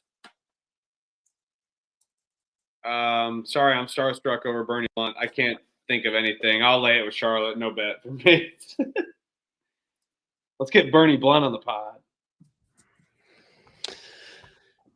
Yeah, I got hooked fading Tennessee Tech. I took Western Kentucky minus 12.5 in that first game and ended up eating shit there at the end. Really, Tennessee Tech made that game. It was a lot closer than what the 12 they probably should have covered. So it wasn't very unlucky, but I don't know. I don't think this Tennessee Tech team is very good. But you do make a good point. Charlotte, shot the shit out of the ball. Took care of business against Indiana State. I mean, shot 48% from the three. Craziest thing about that game when I was looking at the box score was freaking Indiana State. They shot 65% from two, 20 of 31, and they still ended up losing by 16. So that was kind of a weird ordeal. But yeah, I'll lay it with Charlotte minus 13.5. But this is a game that I'm not interested in betting, and it will not make a screen either. Get out of here. Yeah, get out of here, Char. Are you betting this, Trevor? No, I like Charlotte, but laying 13.5 of them seems crazy. But I just think they dominate the paint and they force plenty of turnovers and get plenty of runouts to just, run away with this at some point. So lean Charlotte. Who knows? I'll tell you what I am betting. I'm going to lay it with Florida State here. Florida State's laying 24, over-unders 162. Alcorn State competed tonight, dude. Tell me if I was glitching out. The Score app had Alcorn State up on South Alabama like 30 points to 2 points, and then South Alabama closed the half on a 26-9 run. It said. I was like, that probably was glitching. I bet it was a little competitive, but I mean, Alcorn State having 35 even. Forget the 2 points or whatever South Alabama scored. Alcorn State was competitive, and Florida State absolutely dominated them. And I think Alabama State's a similar team, and Florida State can outmatch them. And Luke Locks is trying to absolutely make a statement to start the year. So I'll lay it with Florida State here. Yeah, I want to lay it with Florida State too. They do have Florida on deck as my holdup. Why I don't really want to lay it with them right now. I can't get to Alabama State, but Florida State, I think they're more than likely just gonna, do what they did again, just dominate. Their offense looked good. They're all gigantic per usual for Florida State, lengthy, tall, athletic. I just think Alabama just doesn't have the horses to hang around with Florida State. I'll lay it with Florida State. I'm not going to bet it just because Florida's on deck, and that does give me a bit of hesitancy. But it would be Florida State or nothing. Yeah, I missed the opportunity to bet on that Florida State. I should have pulled the trigger. I wanted Luke Locks to prove it to me. I think that opening line that we were talking about back on opening day was 18.5, I think is what they opened at. And didn't pull the trigger. I picked it, but didn't bet it. So I'll pick this and I'll bet it. And at the minus 24 number, even though in Alabama State, man, I think they're going to be one of the better teams there in the SWAC with Tony Madlock as the coach there. They always play hard. They compete. I really like watching them play, especially when it comes down to conference play. But yeah, I'm going to all back Florida State here, minus the 24. Does scare me a little bit just with Florida on deck.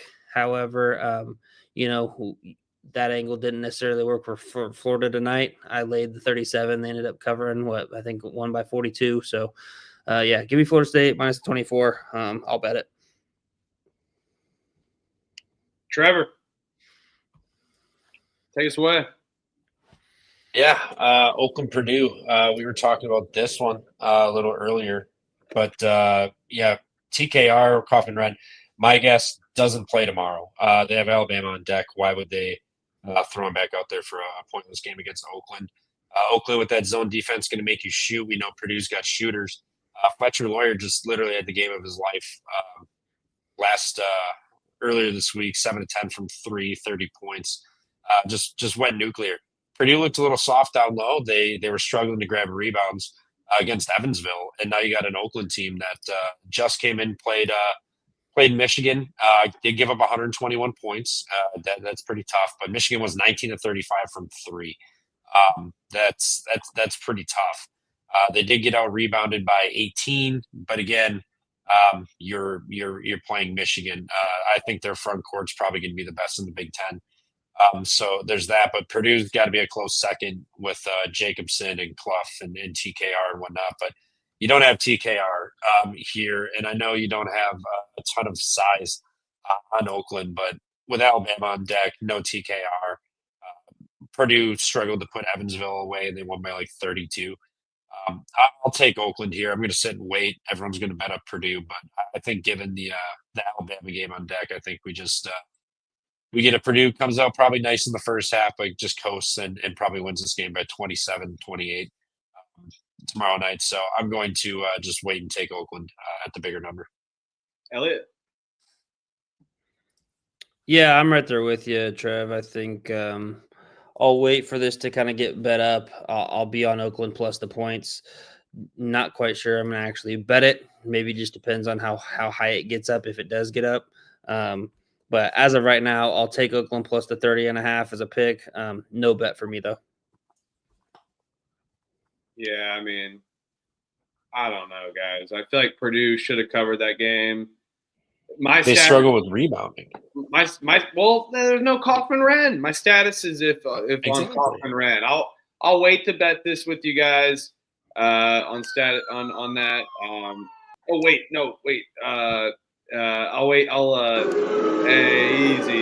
Hey, easy, guy. Easy.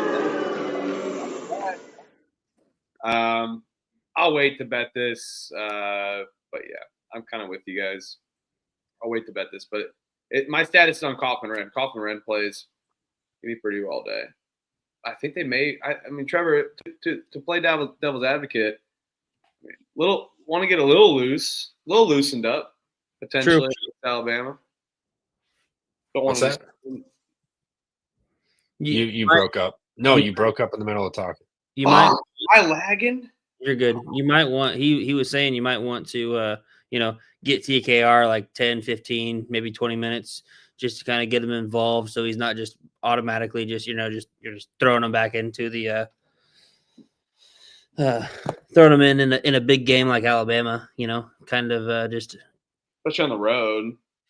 Yeah, touche. Even if they do, I don't think it's a max effort game. I think it's more get out there, just kind of warm up, get some buckets, grab some rebounds, and then just get out of the game. Just making sure it was a hit pointer, Painter said. So just making sure that's good to go, because if he's good, they're not going to risk anything. Let's hear a hit. Elliot, what's the hit pointer? What do we got there? What do we got in the hit pointer? The hit pointer, man, it's really what they it's a bone bruise to what they call your iliac crest. So it's just kind of on the outside part of your hip, just above. Like if you would feel your belly button kind of go over, and then you feel that top of the hip bone that's just kind of right underneath there. I'm guessing he either fell on that or took a knee right there. But those things, man, they can hurt. I had one in high school actually during football, and it's a weird injury because you can't do a lot until it'll just resolve spontaneously. And then you'll be able to do everything and you'll be back full speed. It's not something you have to like ramp back up into. It's more of one of those things where as soon as kind of the pain goes away with motion, you're going to be able to do everything again. It's really weird. And, depending on the severity, kind of depends on how long. Who knows when he actually had it. But I doubt it's going to be anything long-term. For sure, but I think maybe they'll be a little cautious with him to make sure it doesn't get hit again in this game and have any flare up for that Alabama game coming up.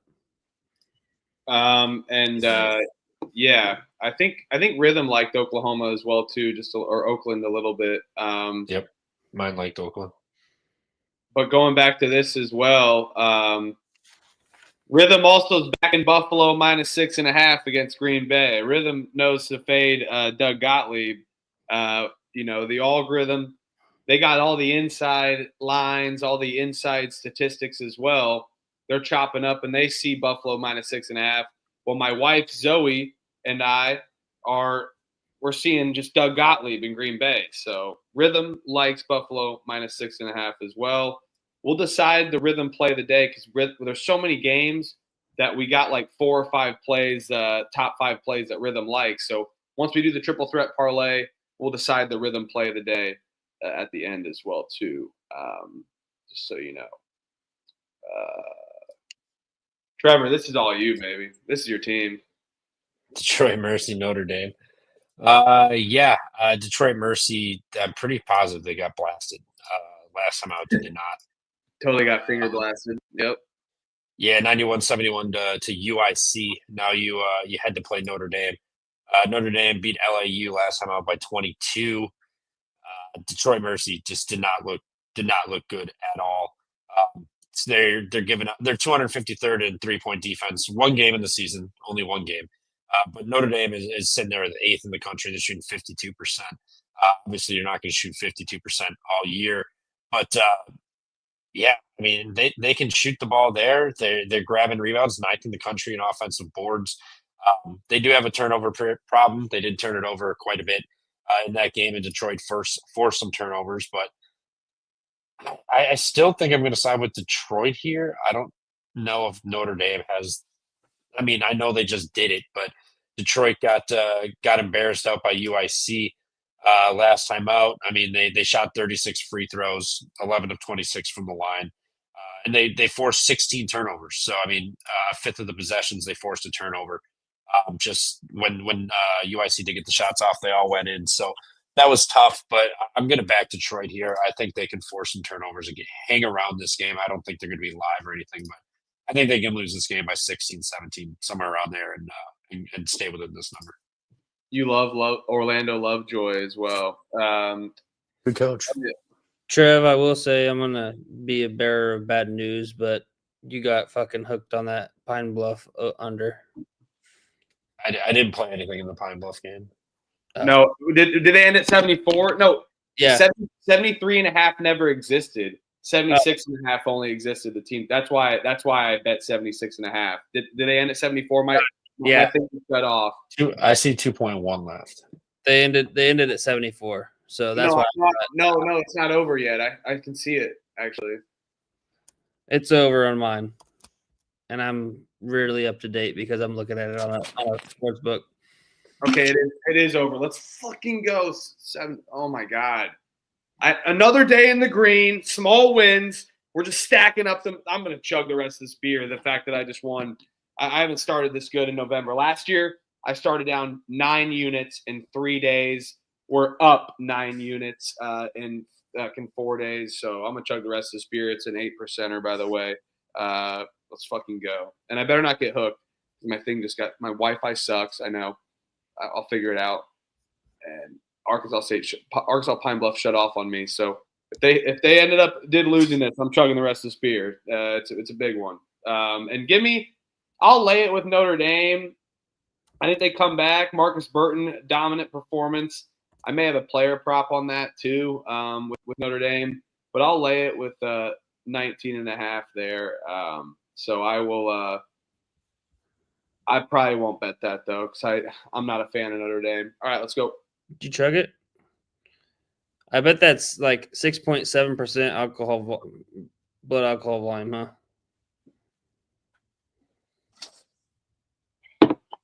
There it is. Oh, I thought it was damn near. Wake Forest is laying 20.5 against good old Morehead. Anybody got anything on this game? I really don't. I don't want to lay 20.5 with Wake Forest. Coach knows the schemes. He watches film. Coach watches films, by the way. I always update. And Virgil, my man, shout out to Jen. Tailed her play. Portland under 164.5. Let's go, Virgil. Fantastic stuff there. The community is tailing plays in the chat. That's all I like to see. That's music to my ears. This is a community, guys. Community. Sorry, I had to burp there. Go ahead, Trevor. Yeah, I'm not laying 20.5 with Wake. I know it's Morehead State, but I don't feel comfortable having Wake try to cover a 20-point spread. That just seems a bit excessive for Mr. Forbes here. Not to mention they have Michigan on deck on Tuesday, so this is a go through the motions game, win by 13 for Wake Forest. So give me Morehead. Probably going to bet this. I'll see what happens with the line, but I'll probably bet this.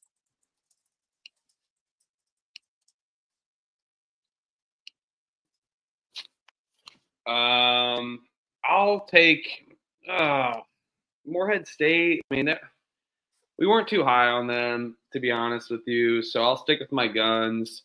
As much as I love this program, man, need a wake-up call, but feels like a lot of points. But Wake Forest, this is what they do. They drill randomly early on. I'll lay it with Wake Forest. It's going to be another high-spread ACC team that I don't like. I'm not betting, Notre Dame included. No Wake Forest, no Notre Dame. Time to get another beer. I'm going to chug another one. Let's go. Yeah, going back to that Notre Dame game, I'll be on Notre Dame minus the 19.5. Oh, my bad. No, you're good. I don't care. It's not. I might actually bet that one. If I was going to bet one of these two, it would be the Notre Dame minus the 19.5 over Detroit.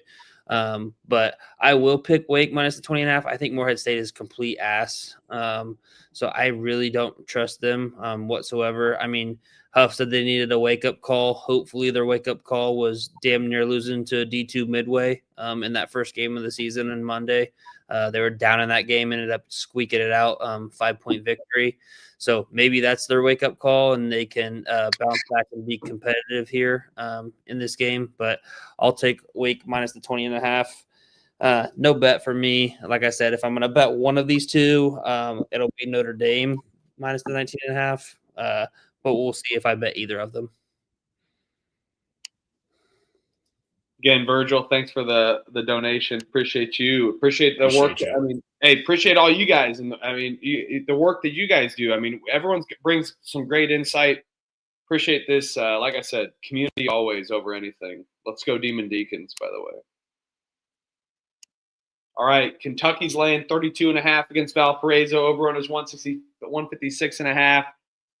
I think I'm going to go back to the well that just was so freaking dry. I took Kentucky minus 29.5 on Tuesday, and it was that's when I started 0-2, and I hit 8 straight bets in a row to end the night. Kentucky was the worst bet I had. I watched this Nicholls State.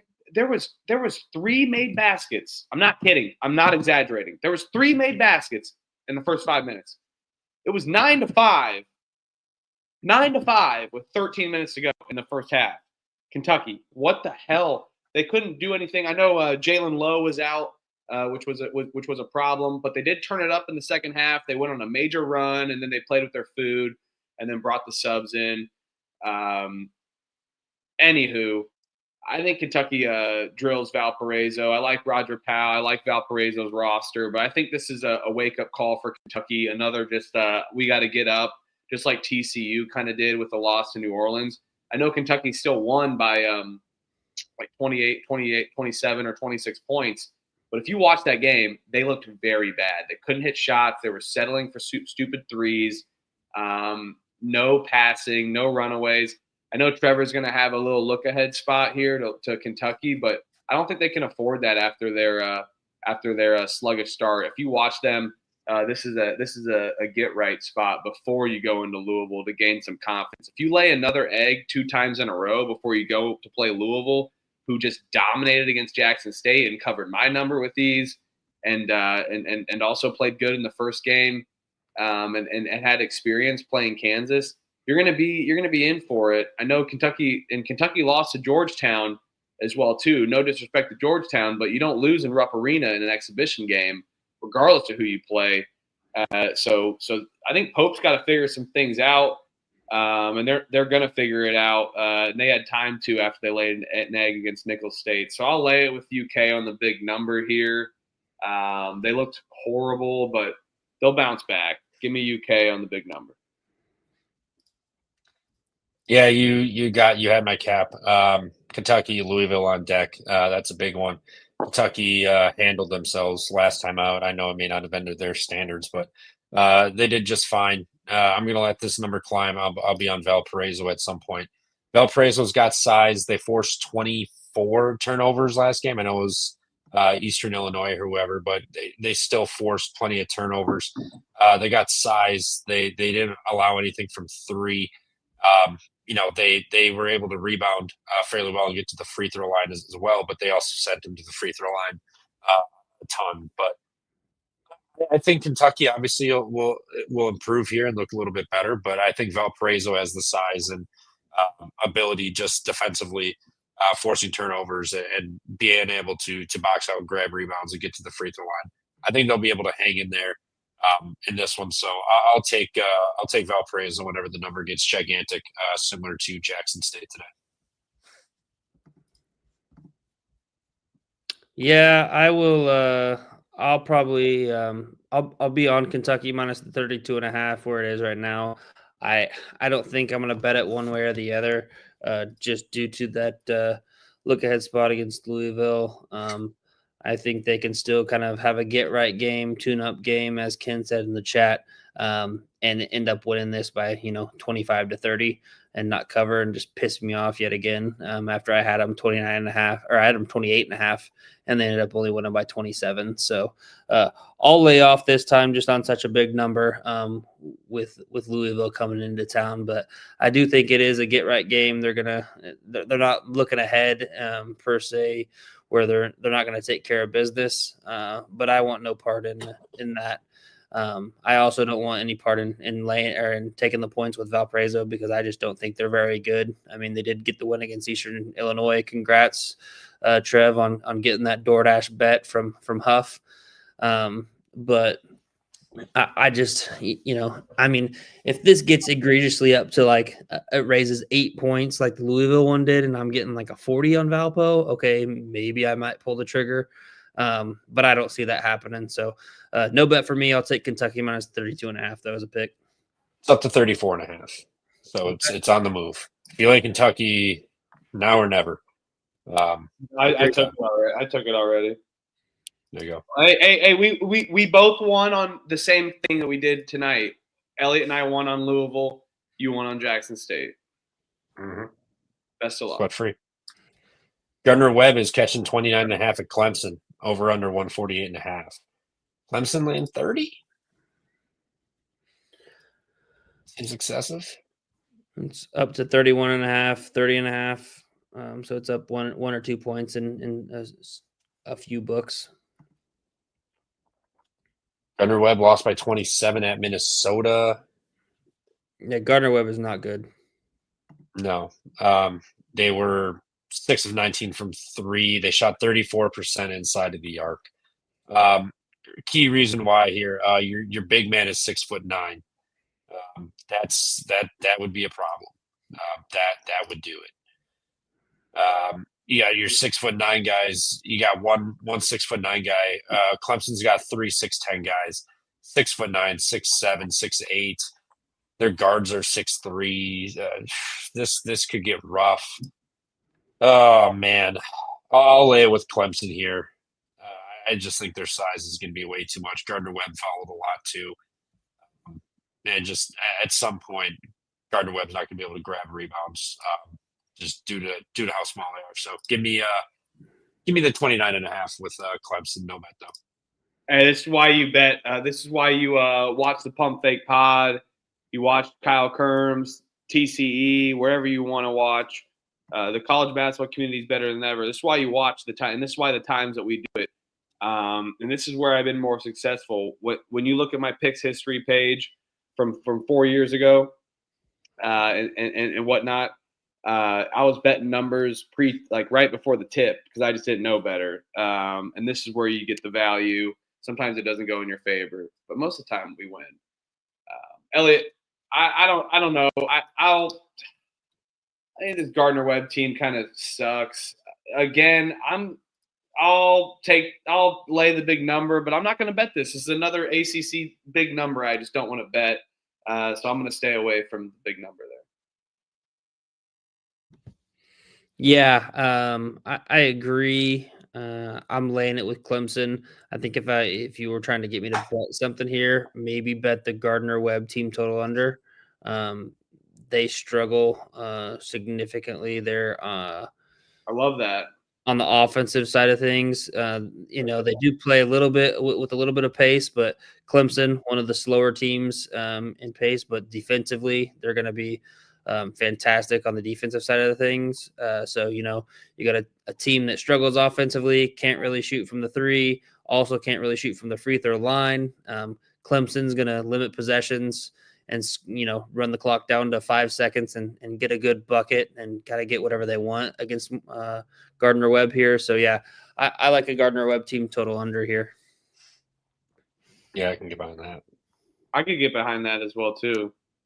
I would rather bet that than laying points. Yep. Yeah. NC Central's catching 33.5 at Virginia. That is a gigantic. When's the last time Virginia laid 33.5? Like, that's ridiculous. Wasn't it? Didn't they lay it? Didn't they lay it last game? I don't even know what it was last game. If it was that much, that's crazy. But still, I think Virginia's going to have a field day defensively on NC Central.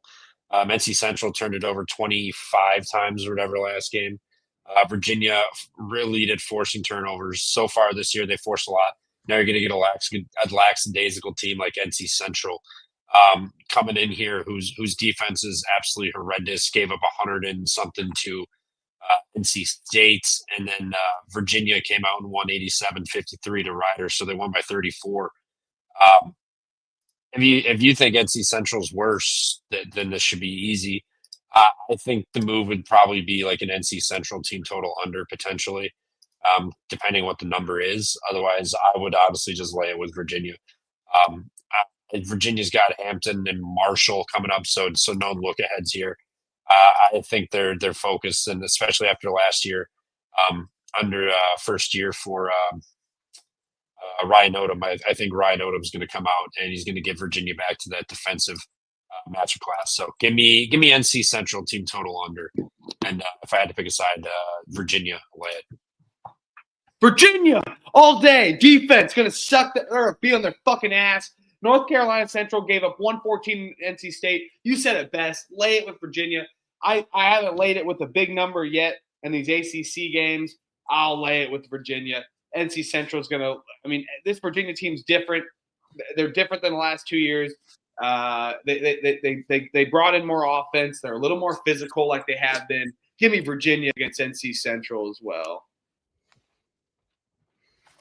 Yeah, I'll be on the NC Central team total under. I like that angle. This was the one that I fucked up on day one. Texted Huff and said, "Hey, let's take the whoever VCU was playing."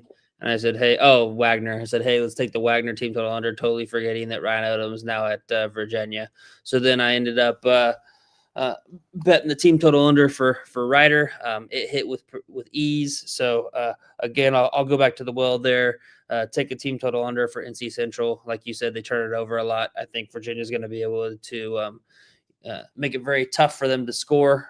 So it really is going to maybe depend on what the total is. But if it's in the 60s, I think they'll hold them to at least they'll probably be in the 50s, end in the 50s there for NC Central.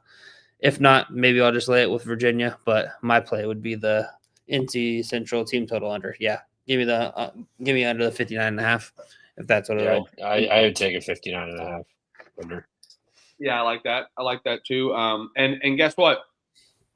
We were right on a few. We were wrong on a few as well for the team totals because I got Arkansas Pine Bluff under 76.5. I mean, sometimes it's just different. Sometimes the books put the team totals a little different, and that's why the markets don't release them right away.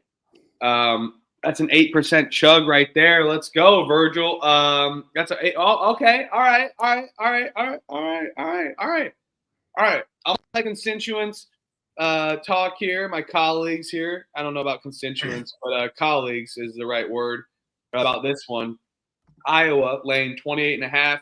Over-unders 145. Iowa drilled the hell out of Western Illinois. Trevor, you've been starting off freaking hot. Keep it going, my friend, while I chug this beer as well, too. Thanks to my friends here peer pressuring me. I don't know if you guys were. I was on Iowa last game. That was easy. We were all great. Over Iowa, but they were 22.5 though. That was easy. 22.5 was free 99. Yeah, they only grabbed 26 boards. Out rebounded Bob Morris by 1. We did see Bob Morris go into Drake and get an overtime win today. So that speaks a little bit of volumes to that. But Iowa did shoot 44 free throws against Bob Morris. So that was a lot of free throw attempts in that game. Western Illinois, they sent Radford to the line 31 times. So you got a foul-heavy team. Western Illinois, they hung around Radford. Still lost by 5, and now you're going to hit the road on a back-to-back road game here. I think that's pretty tough. And then you got Iowa's a really tall team. They were really good at grabbing rebounds. They were really good at getting to the free throw line, and shooting the ball. They were lights out. So I mean, I think Iowa just kind of does it again. McCollum era underway, and I think they just keep rolling here and get another big win. Landed 28.5 back-to-back road trips for Western Illinois. Foul-heavy team, short and couldn't rebound. That's recipe for belt to ass, as we say. So give me Iowa landing 28.5. Elliot. Yeah, Western Illinois' defense is absolutely atrocious. So I could get behind 2 bets here. I could just get behind laying it with Iowa minus 28.5. I could also just get behind laying the Iowa team total over. As you saw, they're going to put up some points this year. It's kind of weird, that total still over 140, over under 145. I think they're thinking both teams play slow. But Iowa, you look and saw what they did against Robert Morris. Obviously, a lot of those came from the foul line. So a little bit of discrepancy there. Maybe they didn't play as fast as what the number shows, just because of all the stoppage in time when they were scoring points. But yeah, I think either way, Iowa minus the 28.5 or the Iowa team total over could both definitely get home for sure. I like the Iowa team total over angle, but I don't like Western Illinois fading them. I'm gonna take the Leathernecks here. I'm gonna let it just soar back up. I'll be betting this on the picks page about 3 p.m. tomorrow when I load up the picks page. Normally, I'll try to get it in earlier, but normally in the afternoon is when I do the picks page just after work. But we have a half day tomorrow, fellas. Friday's always a half day for me at work, so I'll get it in a little earlier, especially when I guess I have to because we have a 1 p.m. game tomorrow, so we have to adjust to that. So I'll wait to bet Western Illinois, though, and I'm going to take Western Illinois. Xavier on deck for Iowa. Not saying they're like majorly looking ahead to that game, but, they just won 101-69. I think Robert Morris is a really good team, so I don't want to discredit Iowa. I like their team total over angle, but I'll take Western Illinois in the whatever. It'll probably be up to like plus 30 something. So I'll wait to bet this and battle you guys. And From Within, thank you. Thank you for the donation From Within. I appreciate it. It looks like we have Iowa. So it's 3v1 here, a little handicap match. Can't be a battle if you're waiting for the points. That's fair. I'm retreating a little bit. Future battle. I'm retreating a little bit. So hopefully we both win. I'm pulling a Trevor here on Jackson State, Louisville. So it's a retreat. If it gets up to, if it gets up to like 34, 35, I wouldn't mind just taking Western Illinois with the points and then doing Iowa team total over as well. But my play will probably most likely be the Iowa team total over, not the. I would advise against that. Not trying to be a therapist here, but just because you think Iowa can score that many points, you might as well just stay at that cap versus Western Illinois trying to keep up to score the points as well too. Because you know what I mean? If they get up to 34.5, 35.5. I mean, I'm just saying, if you like Iowa minus 28.5, you expect them to win the game. You're gonna like them at 34.5, or I can't change my mind when it's 6 points in value difference. I'm just saying, I think your cap is that Iowa can beat Western Illinois handily, and they'll score a lot of points. So you might as well just stay at the team total over versus trying to middle an over and expecting Western Illinois to score. That's all I'm saying. But you can do whatever you want. I'll wait till bet Western Illinois. Just saying to stick with your cap. Cincinnati minus 26.5. Over-unders 150.5. This game's interesting. Cincinnati, how'd they fare last game? Looks like 94-63 dub over Western Carolina. That's right. I ate shit on Western Carolina. It was a good win on Monday, but ate shit. Georgia State loses to Eastern Michigan single-handedly. I'll lay it with Cincinnati. The reason why I didn't want to bet them with Western Carolina is just because of how Cincinnati's been the last couple of years. But I think Wes Miller is trying to get something different rolling in Cincinnati. They ate a little extra Skyline chili, some La Rosa's pizzas. I'll lay it with Cincy here. Georgia State's fucking terrible. Yeah, I'll lay it with Cincy. I was just looking at this. I'm not laying it with Cincy. I like the under. 150.5. Cincinnati 94-63 winner last time out against Western Carolina. They got 30 free throw attempts. They only made 20 of them. Had 15 turnovers still. They forced 22. And they shot 10 of 28 from 3 and 71% inside the arc. They shot lights out. They were really good. Western Carolina, not the tallest team, but you take Georgia State here. They've got some hype on this team. 45th tallest team in the country. They're elite. They did not send I forget whoever they played. They did not send them to the free throw line at all. They forced some turnovers. They were really good on the defensive end. And then Cincinnati, obviously, really, really good. They were on fire and were shooting free throws left and right. And I think Georgia State's going to be able to limit those. They're going to be able to contend down low, grab rebounds, and make life a little bit more difficult at Cincinnati. And not to mention Cincinnati has Dayton, the Flyers, on deck. So I think this is going to be a little sluggish match here.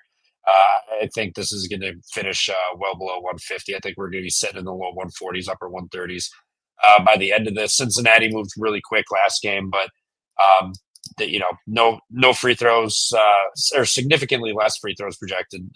Keep the pace moving. Cincinnati's defense was really good. Georgia State's defense looked pretty good. And Georgia State's offense is the one that struggled. So I'll take Cincinnati with a little bit of a look ahead in Georgia State's sluggish offense going against Cincinnati here. And shout out from within. These early November games are usually statement games. Top programs go for mega blowouts. Yeah, certainly do. Especially, I like the new coaches coming in. I think they got something to prove. So certainly we've been laying some fat numbers so far this year. And this number is dead, by the way. I just looked on a couple different books. I see a minus 28.5 on FanDuel, minus 29.5. So shop around. It's definitely moved up. But if I'm going to lay 26.5, I expect them to win by 30. So I'll lay it with the higher number as well too. Better right now. Yeah. Trev, on Bovada, on your good book, they still have a it. Good book. Formerly. You still have it at minus 26 on Bovada, so you might have to open your account again and throw it down there if you wanted to. But no, I'll be on Cincinnati here too. I'll lay it. I think I'm seeing 29.5 across the board. So yeah, I was a little scared just to bet that big number against Western Carolina there to open the season, just because I wasn't quite sure what to expect. But now I think Cincinnati's going to do whatever they can to, get these really big blowouts, like From Within was saying. Goes a lot with the net ranking and all these things that come along here now with all these analytics and rankings that go into ranking these teams down near at the end of March. Every point matters. Every game counts. And that's why I think you see a lot of people still. You're up by 25-30. They're still putting their foot on the gas and trying to win by even more, just because it's going to help in the long run, especially if you're going to be one of those teams that is possibly on the bubble like a Cincinnati. So yeah, lay it with Cincinnati. I'll lay the minus 29.5.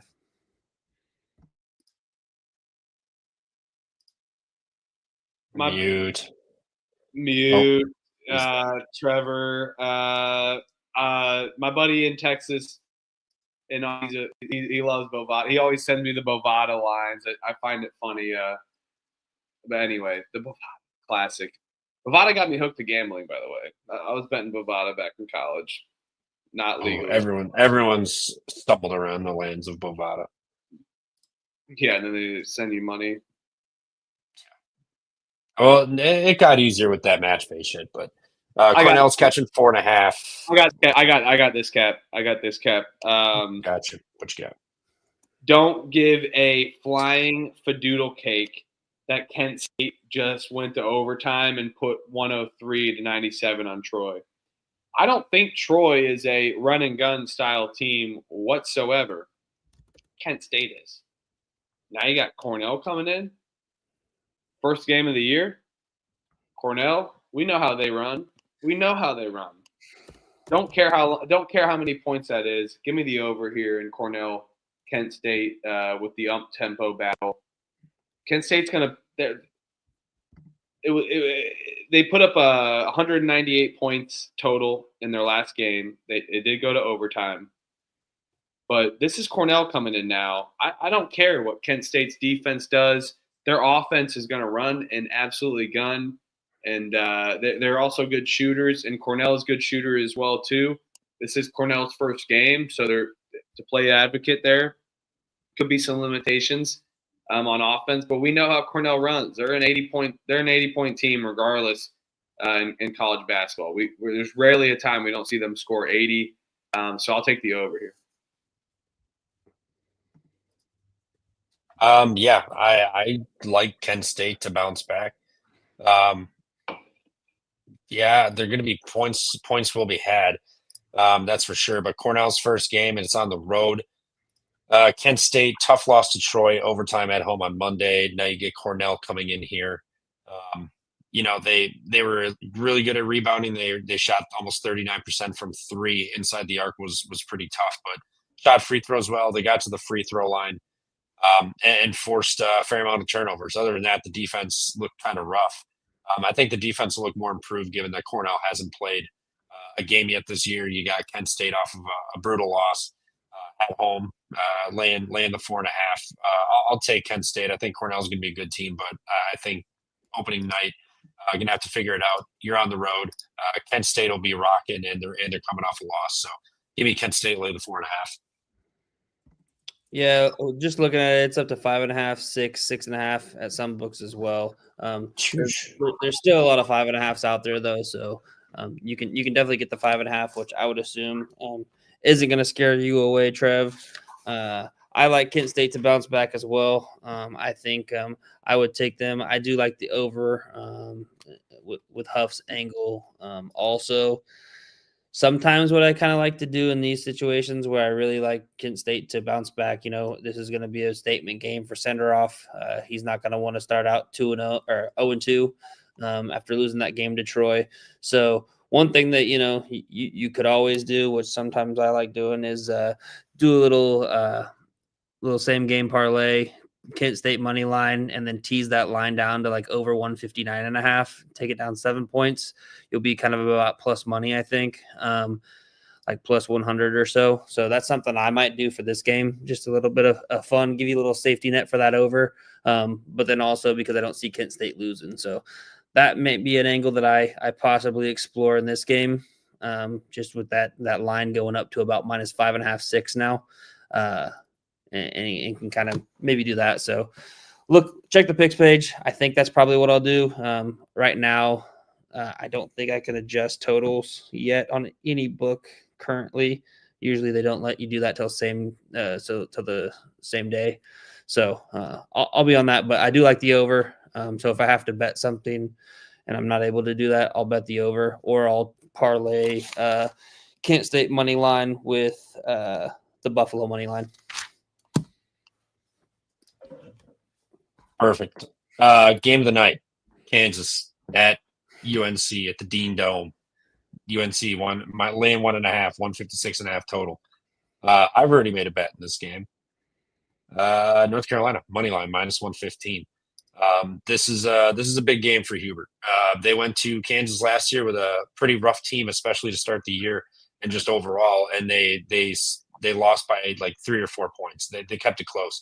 Now you get Kansas at home. You reloaded your roster. You attacked the areas that you struggled with, rebounding and whatnot.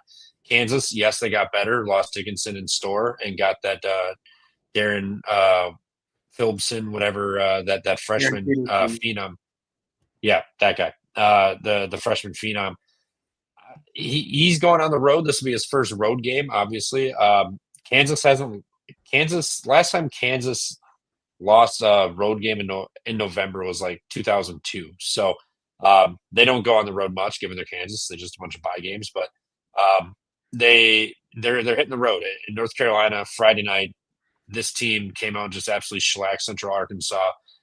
Obviously, this fan base is going to be up for this game. So give me North Carolina money line -115. I think they get this done at home against Kansas, repay the favor for the loss last year. And this team's better than what UNC had last year.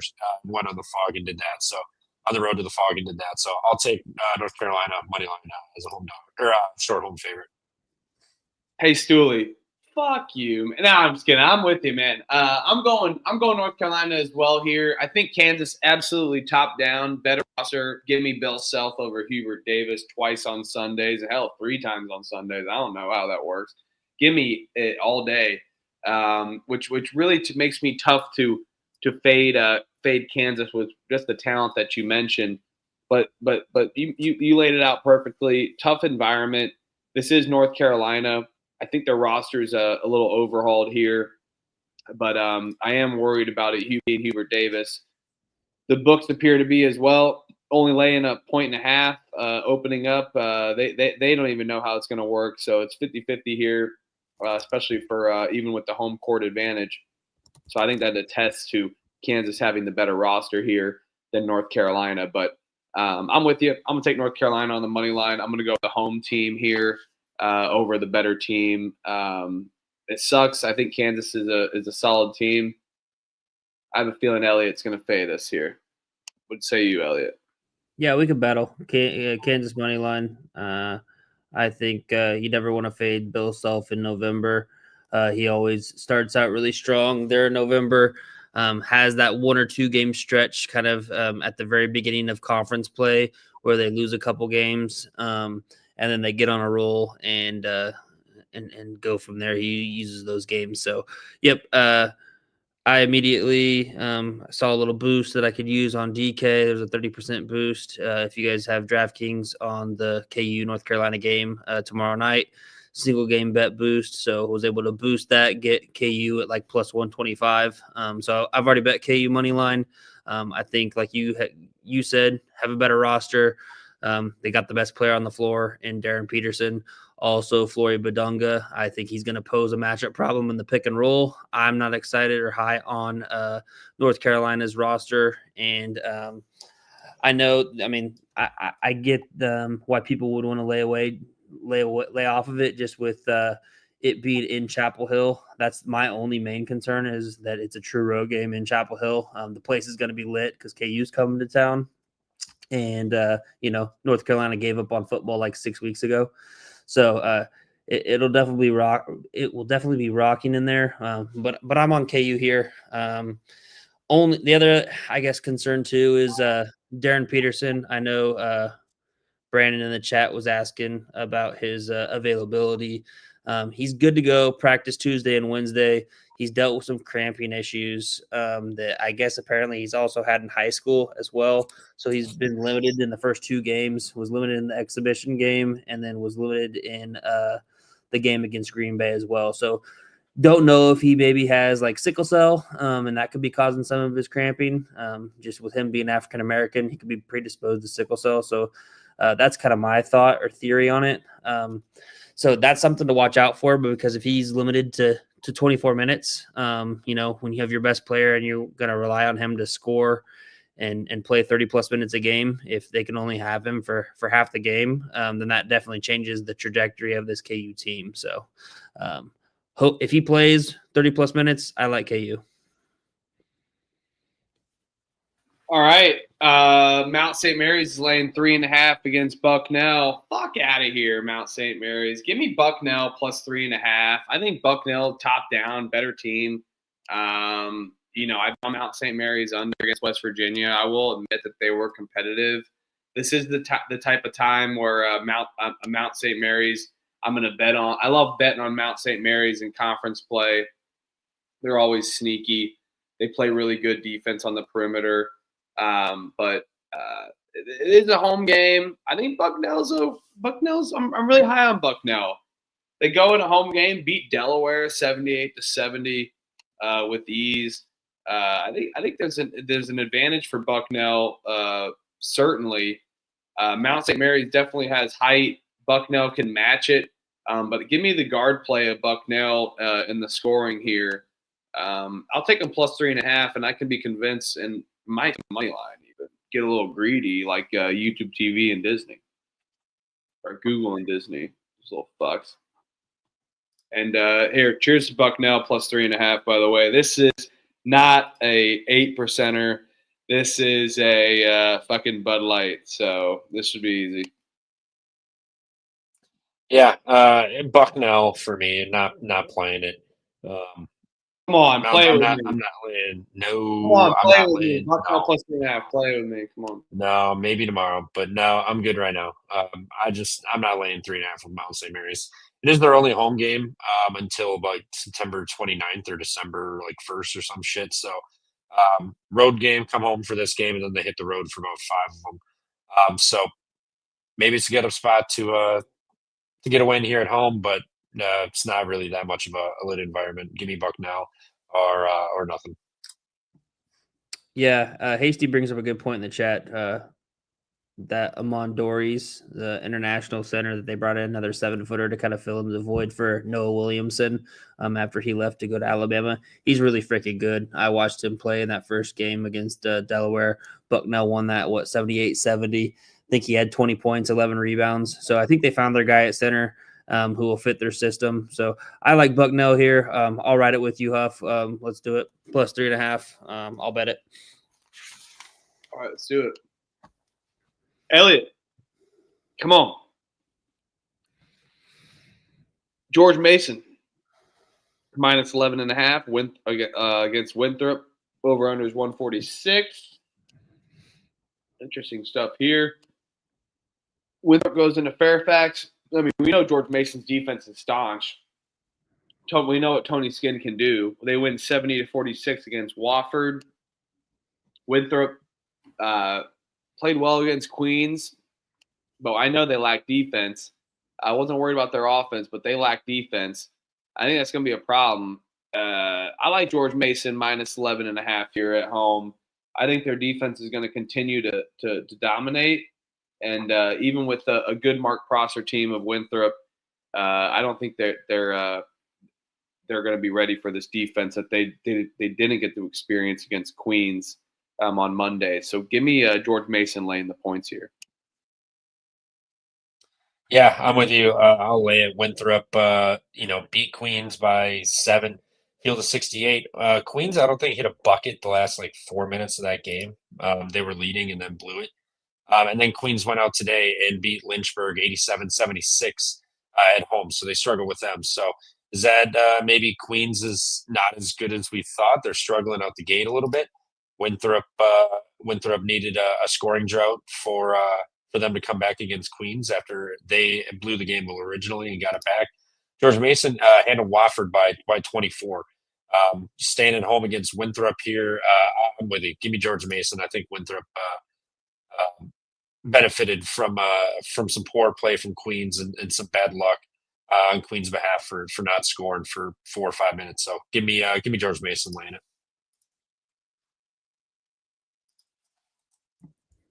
Yeah, I like George Mason here too. Don't know if I'm going to actually bet this game. But, George Mason held blanking.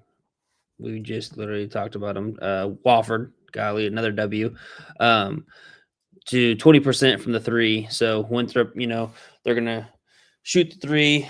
And if George Mason can kind of really defend them, I think that'll kind of pose a problem to Winthrop's offense. Like you said, they ended up squeaking that game out against Queens, finished the game on a 17-5 run after Queens didn't score in the last 4, as you were saying.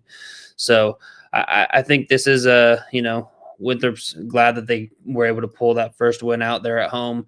Now they go on the road to George Mason, whole different gauntlet, whole different defensive team that they, isn't comparable at all. Queens doesn't really play defense versus now you're going to get a George Mason team who that's what they've built their brand on. So give me George Mason minus the 11.5. But I don't know if I'll actually bet this or not. This will be one that I kind of wait and think about. I was just trying to see about that line to see if it has moved at all. I'm still seeing 11.5 kind of across the board, and then over under 147.5. So it's staying up. Overs kind of it's bumped up 1.5. But yeah, George Mason minus the 11.5. Look at that. We're all like George Mason tomorrow. Louisiana Monroe's catching 33.5 at Ole Miss. Over under 153.5. Ole Miss coming off of the 30-point win against Sela. They look pretty good. Monroe just gave up 102 to Northern Illinois, lost by 20. Now you're going to hit the road against Mississippi. Mississippi has Memphis on deck on Tuesday, so I guess you could argue a bit of a look ahead in that aspect. But Monroe is one of the worst teams in the country. They have been for a minute. So I'm not going to overthink this. Just give me Mississippi minus the 33.5. I mean, Monroe went to LSU last year and lost by 35, and that LSU team was pretty rough. I mean, Tulane beat them by 16. Rice beat them by 16. They got blown out when they stepped up. I mean, Troy beat them by 19. So I don't think Ole Miss is going to have much of an issue here. I know Memphis is on deck, but I don't think that's a crazy look-ahead game. I think they're ready for it, but I don't think they're sitting there prepping for it all day, all night, and overlooking Monroe. So give me Ole Miss 33.5, no bet. Yeah, I can get behind you on that. The other thing I would maybe do is just take Ole Miss team total over. You look and see Monroe, their defense is absolutely atrocious. Just point proven with Northern Illinois scoring 102 against them. So now you're looking at an Ole Miss squad that has probably over under total at or around right at 199 to 100. So team total over for Ole Miss could get home as well. Or you could just simply just lay it and kind of avoid that because I don't know if Louisiana Monroe is going to be able to score in the 70s. So you're looking at like you could get home with like a 96-60 type of a game, something like that. So I'm right there with you. I'll look and see what the team total over for Ole Miss is. But if I had to pick from here, Ole Miss minus a 33.5 for sure. I'll join you guys.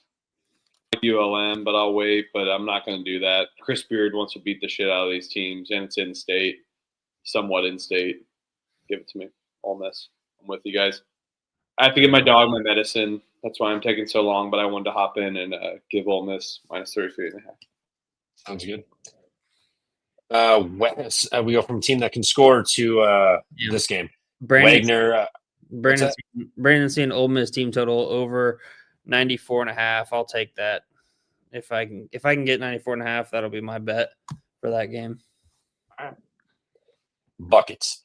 Wagner is catching 23.5 at Seton Hall. Over under is 133.5. Seton Hall just dismantled St. Peter's by 27. Shaheen's old employer didn't give a fuck, ran him out the gym. Wagner went to VCU, lost by 29 points here. Now you're going to travel to Seton Hall. Seton Hall kept St. Peter's down. Wagner, they gave up a shitload of points, and their offense did not look good. They had 74, 7 of 17 from 3, 39% inside the arc, but they shot 24 free throws. That was the kicker. And St. Peter's went to the line 22 times. So yes, you could argue that could be the issue, but They still gave him 22 free throw attempts, won by 27. Wagner's offense, sure, look it against VCU, but you got significantly more possessions in that game compared to what Seton Hall is going to give you. So I like the Wagner team total under. I like laying it with Seton Hall here, laying the big 23.5. Yeah, this is a game that I'm not going to really bet just because if you watched any of that game against VCU, Wagner actually picked up the pace a lot more than what they had in previous years. Typically, they've been at like the very last team in pace or one of the last 2 or 3 teams there in pace. But just watching that game against VCU, definitely picked up the pace. I was an idiot, and I bet the team total under for Wagner there, and I think they ended up. I think the team total under was 52.5. They scored 40 at halftime, so they almost covered that shit within the first half. So, I'm not going to bet anything personally on this. I want to see a little bit more sample size with Wagner and kind of what they're going to do, just with adding on that coach so late and kind of solidifying that roster so late. Not quite sure what to expect from them in terms of pace and all that, but I will take Seton Hall minus the points as my pick, but no bet for me within this game. Fair. Can't really blame you. Bryant is catching 16.5 at Georgia Tech. Georgia Tech off of the loss. I forget who they played. It was an ugly, low scoring game. They beat Maryland Eastern Shore. That's right. What did you guys do on Seton Hall? Did you lay it with Seton Hall? Yeah, I chose lay it with Seton Hall. Wagner team total under. I don't think Wagner's going to have much success against Seton Hall. Seton Hall gave him 22 free throw attempts. Last game, still only 50 points. So I think it's just going to be suffocation. I like the under. This is going to be like 73 to like 47, I think. Okay. Yeah, I think Seton Hall can dominate. You're right. I'm with you guys. Yeah, I'm not betting it, but I'm laying it with Seton Hall. I want to see. I told Trev I want to see a little bit more sample size with Wagner, just because they definitely increased the pace there against VCU with that new coach. So don't want to bet anything right now until I see a little bit more of Wagner and see how their style of play is gonna be for this year.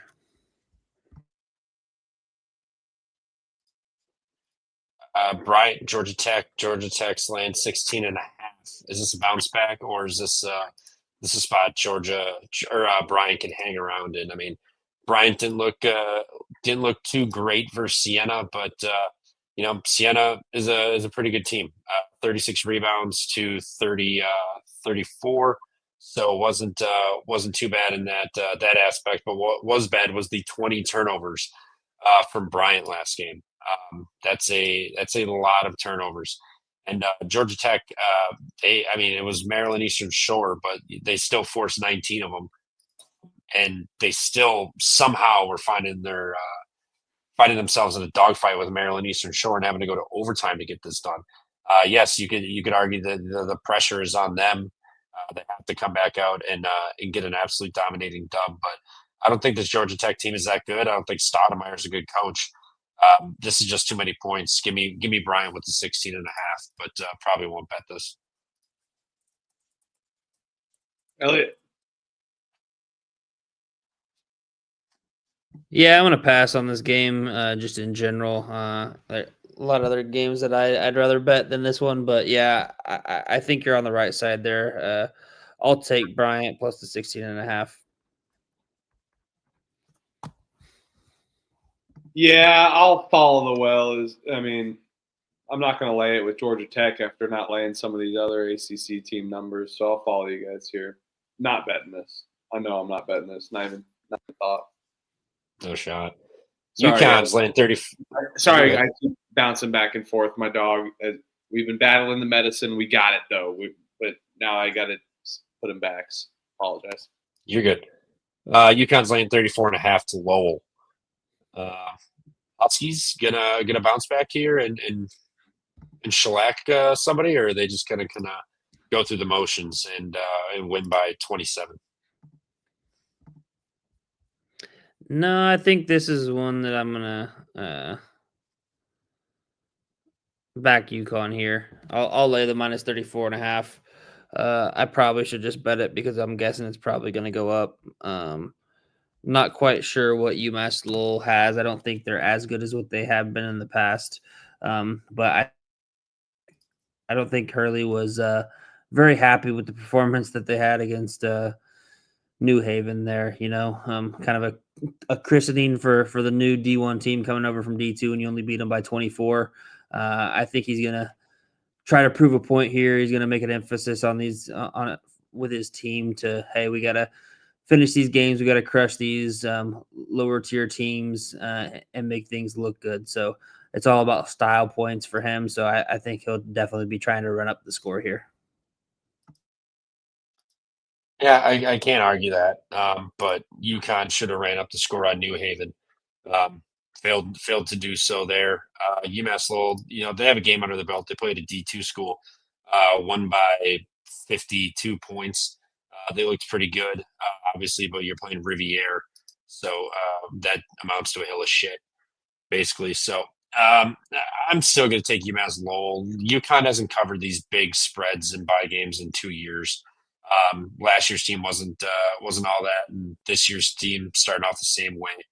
I'm not saying they're bad, but they're just not. They're not doing the typical Hurley just blowout shit. So I know it's going to be a Friday night in Gamble. It's going to be tough, but I still think just UMass Lowell can sneak out of there with like a 28, 29 point loss. So they were fucking up. They were fucking up those teams at the beginning of the year last year. So I think he's going to try to get back to that. I mean, before Maui, I thought they were before Maui. I mean, they were beating everybody by good point. Plus.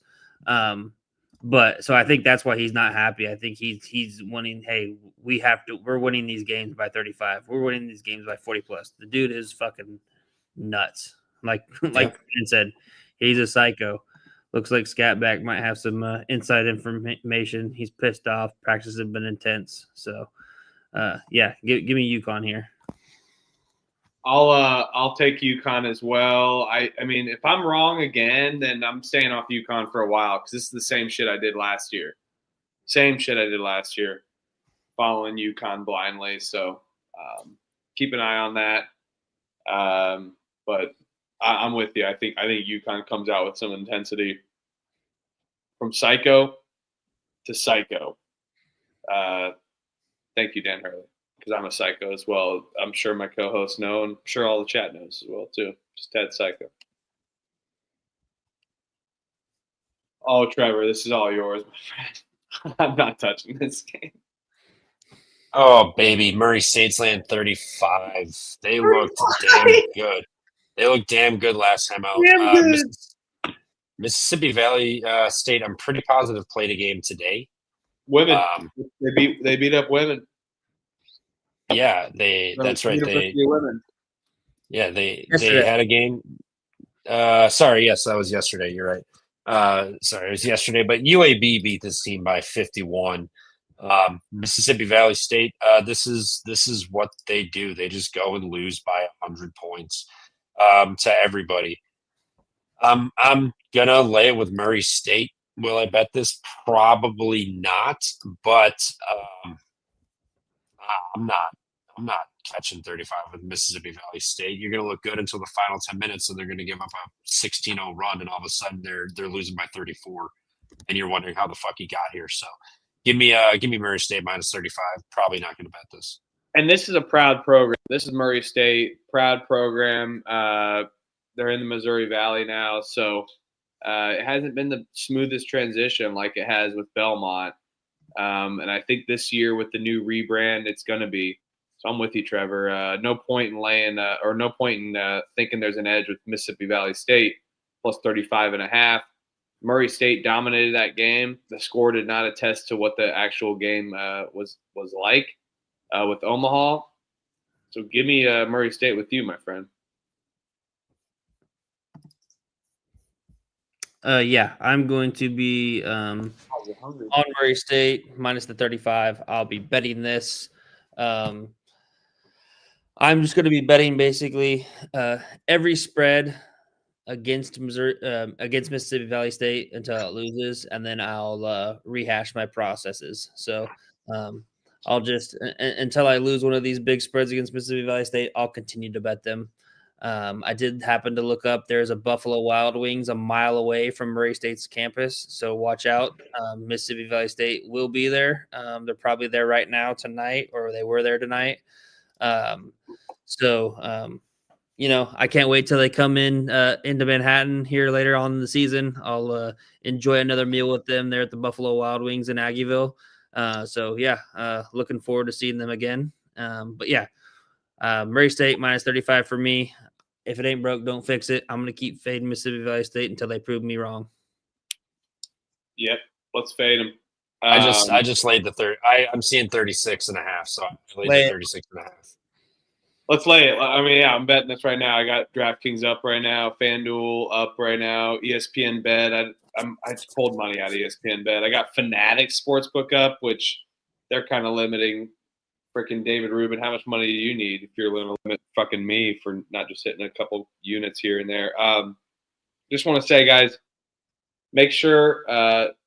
Just want to drop this in the chat. If you guys know Rhythm AI, sign up code PFP25. Got to thank our sponsors here that help us help us in the long run, and they're going to help you in the long run as well too. I know they've helped Trevor.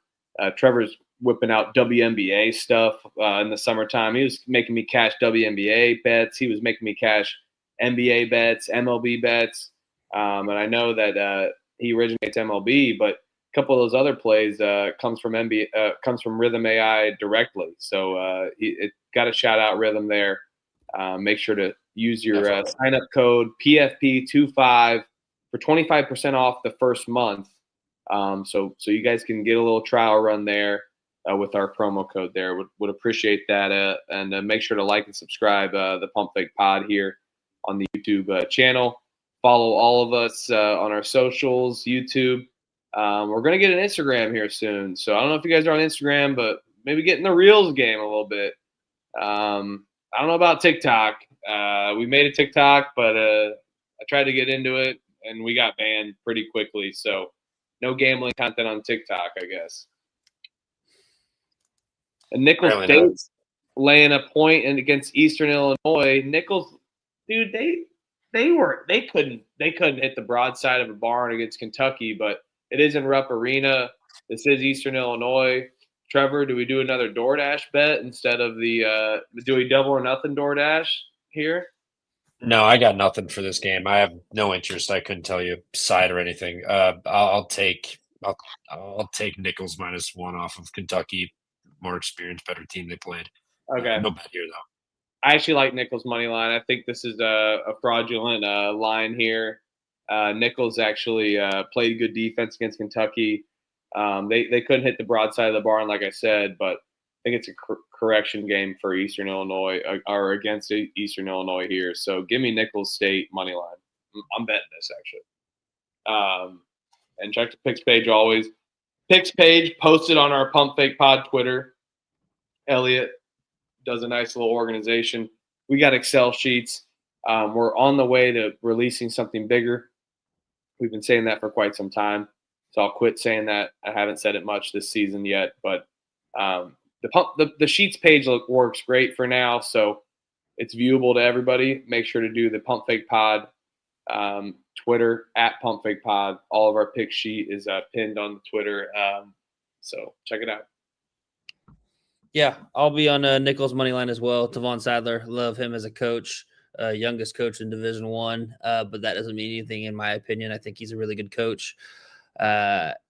Eastern Illinois, I think they're the farly inferior team when it comes to comparing these two teams. I think Nicholls is definitely has a more talent top to bottom there in the roster. They've already challenged themselves going to Kentucky and putting on quite a showing, being fairly competitive in that game. And then you look at EIO, they ended up beating Valpo. No, they didn't. Did they beat Valpo? No, they lost to Valpo by 3, but they covered. So that's where Trev won that bet. But yeah, lost to Valpo by 3. I don't think that Valpo is very good, and neither is EIO. So yeah, give me Nicholls money line. We'll go for there. So I wish Trev was on it with us so I could play the Wambulance. Not today, Satan.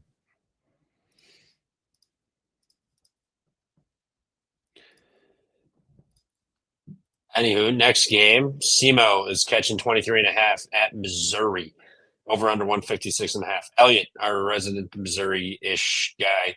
I hate when is you this say, this shit.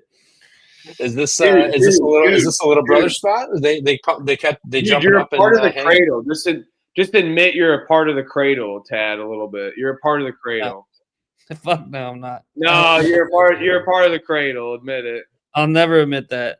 I'll admit it in December 1st. I'm not calling you a baby by any means. That's geography. I'll admit it December 1st. You know why? Gambling.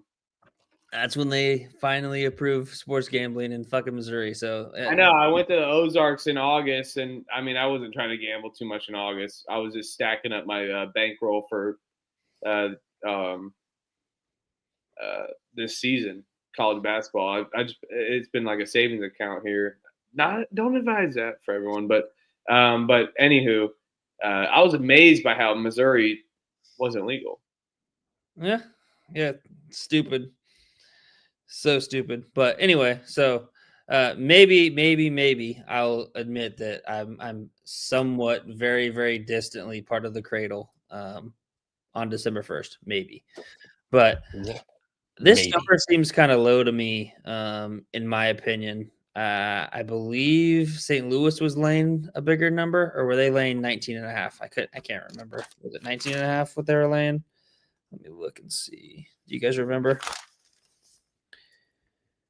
Don't remember offhand. I can't remember either. But anyway, I think it was somewhat around there. Maybe Missouri laying a couple more points. I think Missouri is going to be a very good team.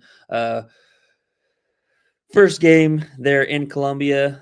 Shout out to them for going to Howard and playing there at the HBCU. That was a big time a game for Howard. So that was awesome of Dennis Gates and company to go there and do that and play against them, in a true road game like that to start out the season. But yeah, I'll lay it with Missouri here. I don't think this isn't really a little brother angle per se. Southeast Missouri is in the very, very, very far corner of Southeast Missouri, as the college name says. So it's far away, not really little brother. I would say more if you're looking at like a little brother angle would be like Missouri State, or Missouri, St. Louis. Missouri, Illinois obviously is the bigger one, but not in that state. But yeah, give me Missouri minus 23.5. I'm not gonna bet it or anything, but that's where I would be at. I think I am gonna bet this. I like the Skates. I think he can run up here. I like Missouri on the big number here against little brother here. I think SEMO will come out playing hard in the first half. So if I had to advise people, I mean, listen, I bet in volumes. I bet a lot of games. Maybe there could be a better number live, but this thing's going to go to 28.5 by tomorrow. So I'm going to bet Missouri minus 23.5, I think. And Israel, shout out Israel Gonzalez. Thank you. If you golf, we're like mid-handicap guys. I'm like a 12 handicap. We're like 12 handicap. Hey, we do good things. We do. We're like 8 to 12 handicaps. We do good things. We do bad things. It's all good. If you want to get our picks, follow our Twitter at PumpFakePod. At PumpFakePod. It's just how it sounds, just how it's spelled. We got a Google sheet that puts all of our picks out. Everything is tracked. It has our historical picks as well for those that have been tracking. And I'm up 9 units. I'm up 9 units. There's been 4 days of betting. Monday, Tuesday, Wednesday, Thursday. 4 days of betting. I'm up 9 units. I'm betting half units. I kind of bet in volume, so I lower my unit size. Bet a lot of more games that way. But everyone's got their unit, their half unit, And if you follow my picks history, I was up 82 units with my futures last year, 68 units. Trevor's been up 50 units. I was up 30-something units the year before. So we're trying here. We're trying, and we only, for the most part, do college basketball.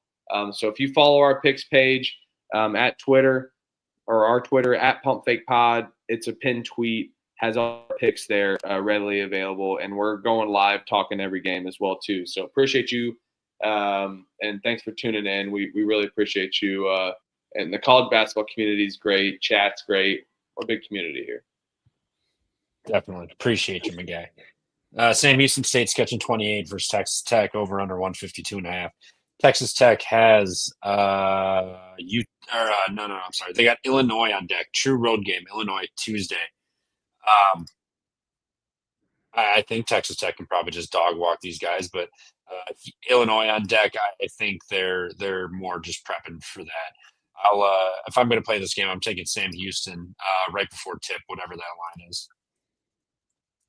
Texas, what's Toppin's status? I think that's, again, with I feel like I want to lay it with Texas Tech, but it feels similar to that Purdue game earlier with Kaufman-Wren's status. So I need to take a look on if Toppin's playing or not.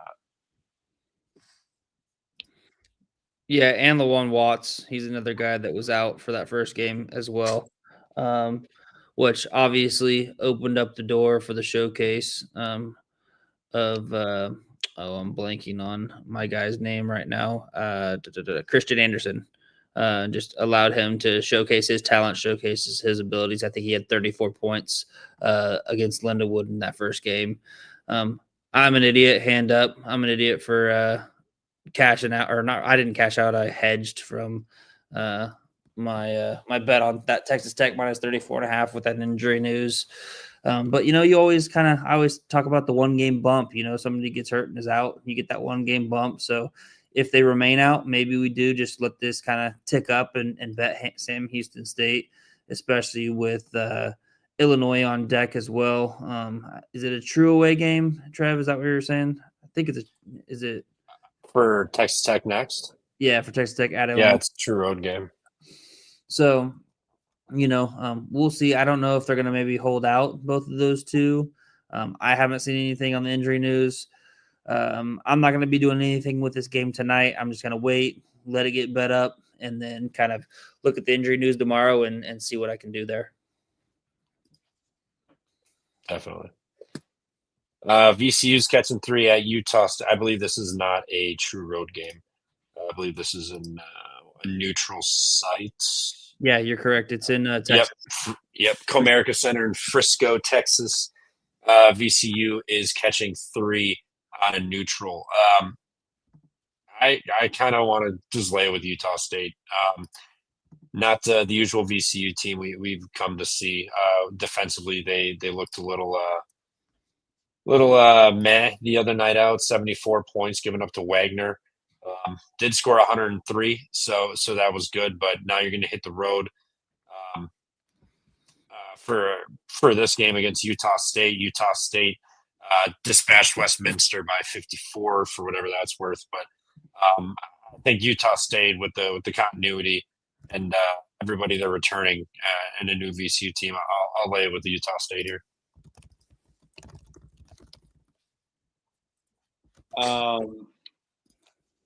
I don't know. VCU with Phil Martelli Jr. This is a new look VCU. Utah State with Jared Calhoun. We all know Utah State's like the run and gun. Give me the over here. I like the over here. I think Utah State and VCU both can score points here. And we know that their systems have worked in the past, Martelli Jr. and Calhoun, and Utah State's a notorious over here. I think this is a bad number. I think we get up into the 160s by the end of the tip, or excuse me, the start of the tip. But Trevor, if I had to lean aside with you, I'd take Utah State as well. So I'll write that down. I'm probably not putting Utah State on the side. I'm going to take the over here. Mute.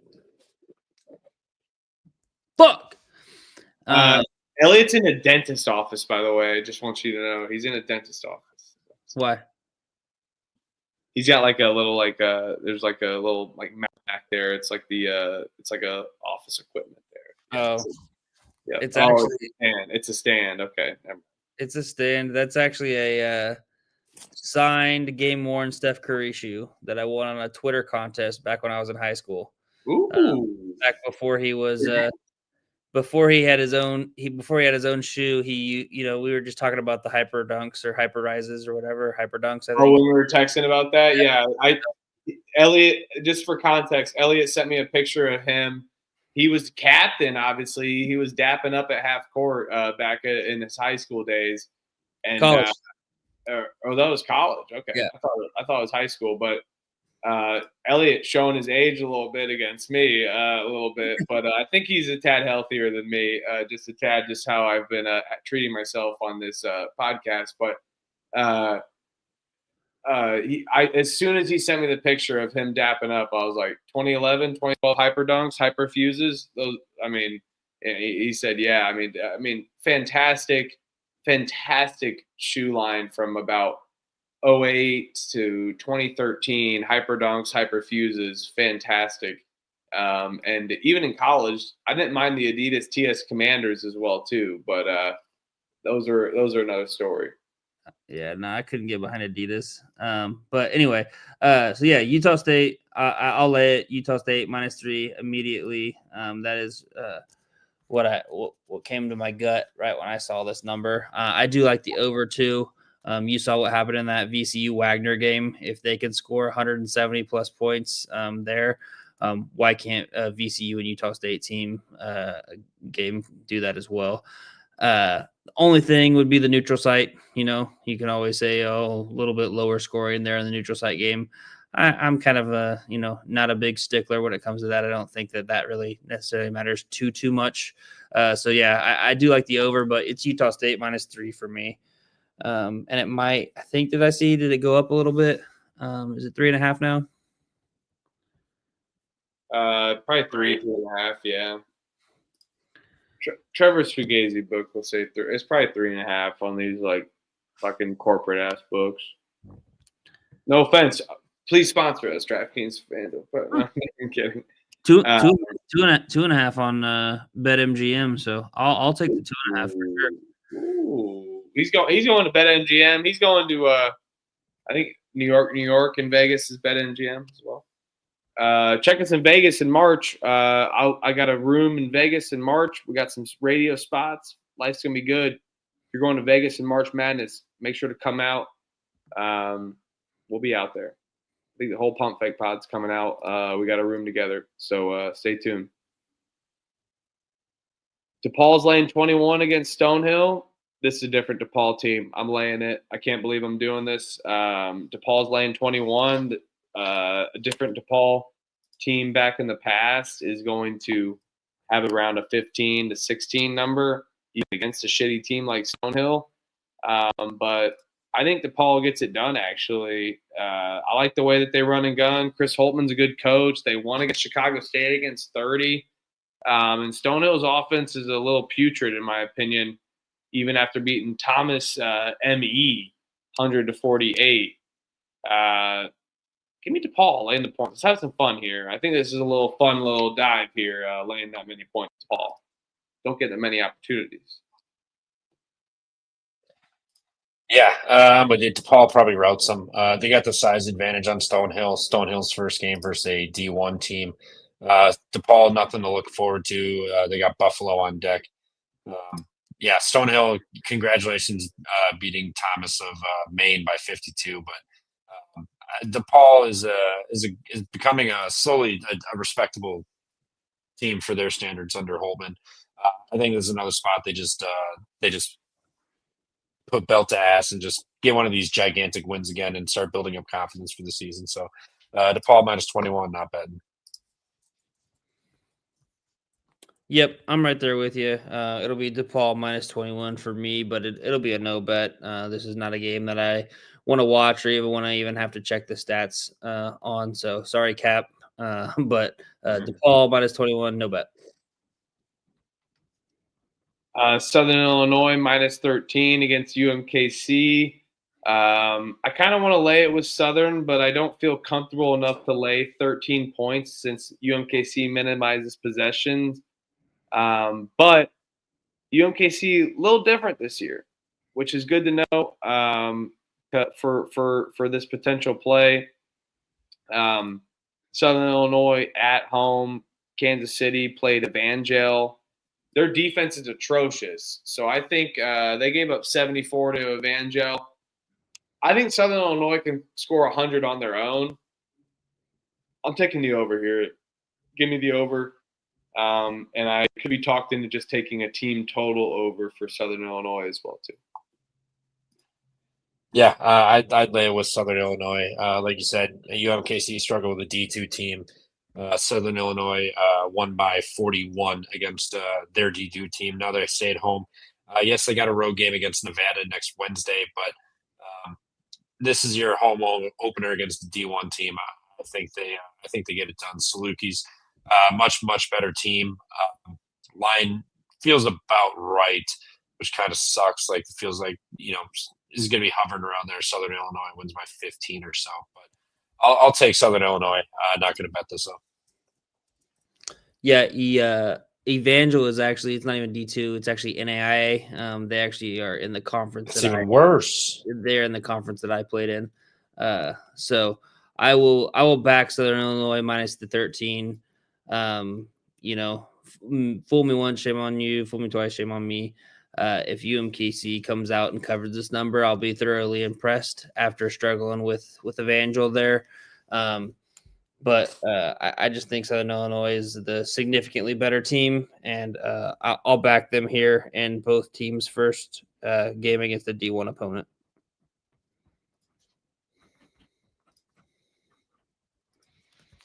Yeah, I just locked up Southern Illinois, actually. Samford's laying 13 against South Carolina State. Over-under is 156.5. Samford did lose to Tulane. They looked kind of unimpressive. South Carolina State scored 45 points against Louisville on Monday. Louisville scored 104. I'm staying off this game. I'll lay it with Samford for how bad South Carolina State is, I think. And I think they'll be good in their conference, but non-con wise. But I'm not betting this. No chance. No chance. No, it would be Samford for me. They're coming off a loss to Tulane on the road by 7. South Carolina State coming in after getting their ass beat by 60 to Louisville, and now you got to turn around and go play Samford. New coach, new team for Samford here.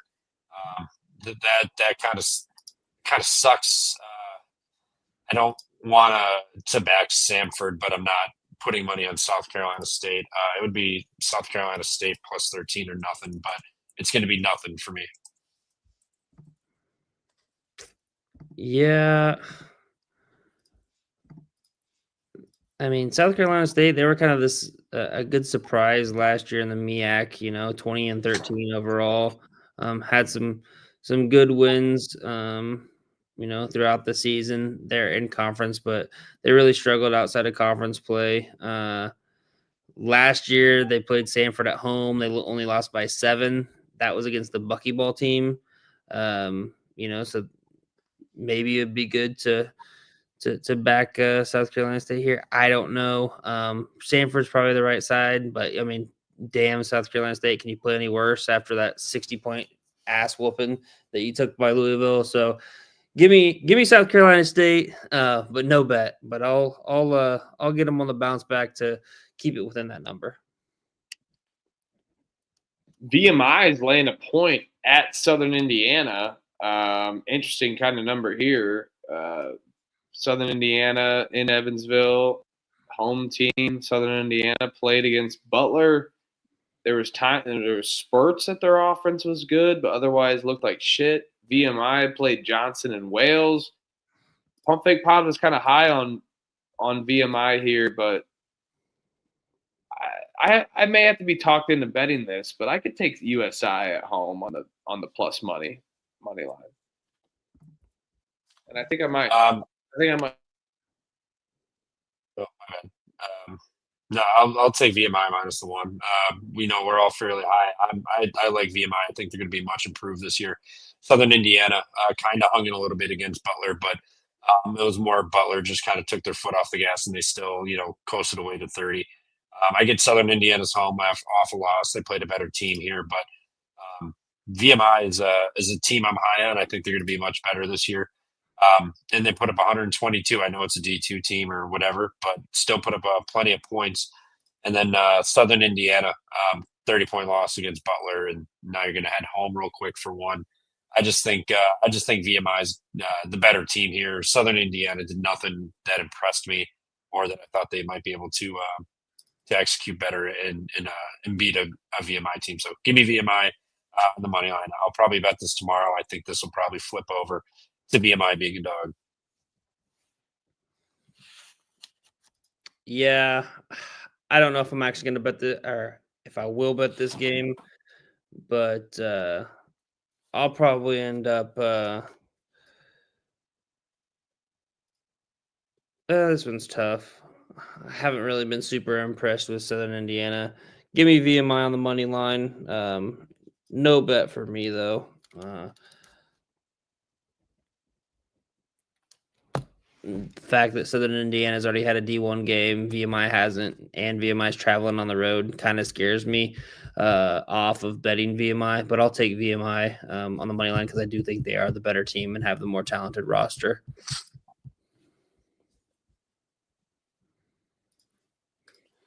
Steelers catching 3.5 at Louisiana over under 142. Anybody have anything for this game? I really don't have anything at all. I'll take Sela plus 3.5 in intrastate conference battle, but no bet for me.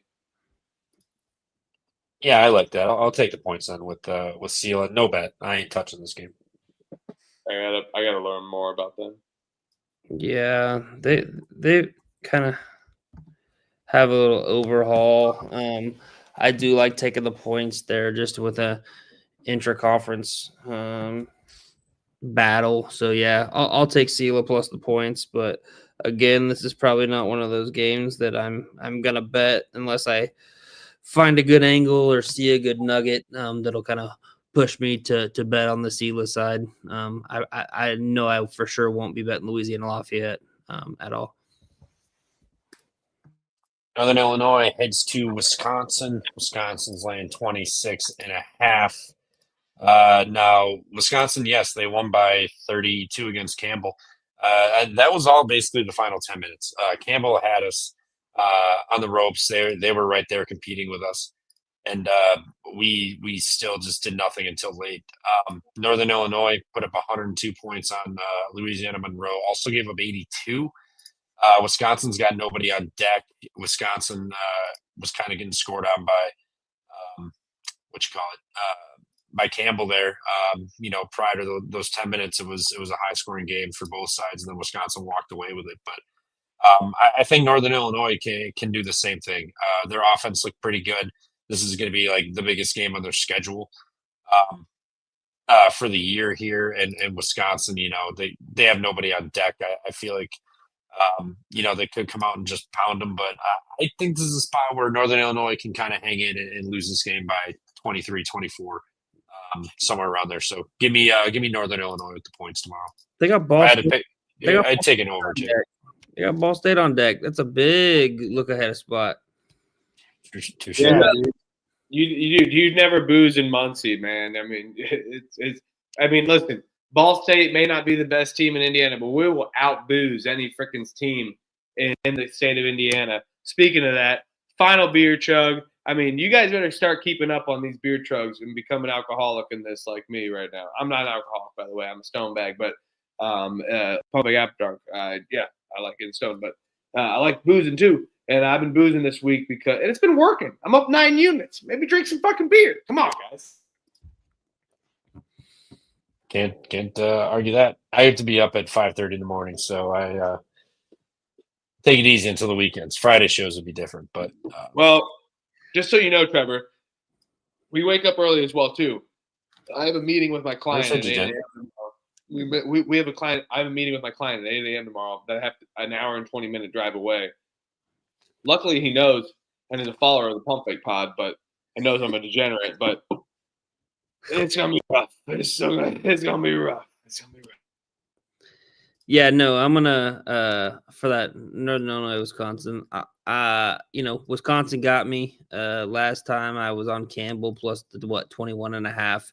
Thought that was a good bet. Ended up proving me wrong, and won by 30, 32, something like that. So yeah, give me Northern Illinois plus the points.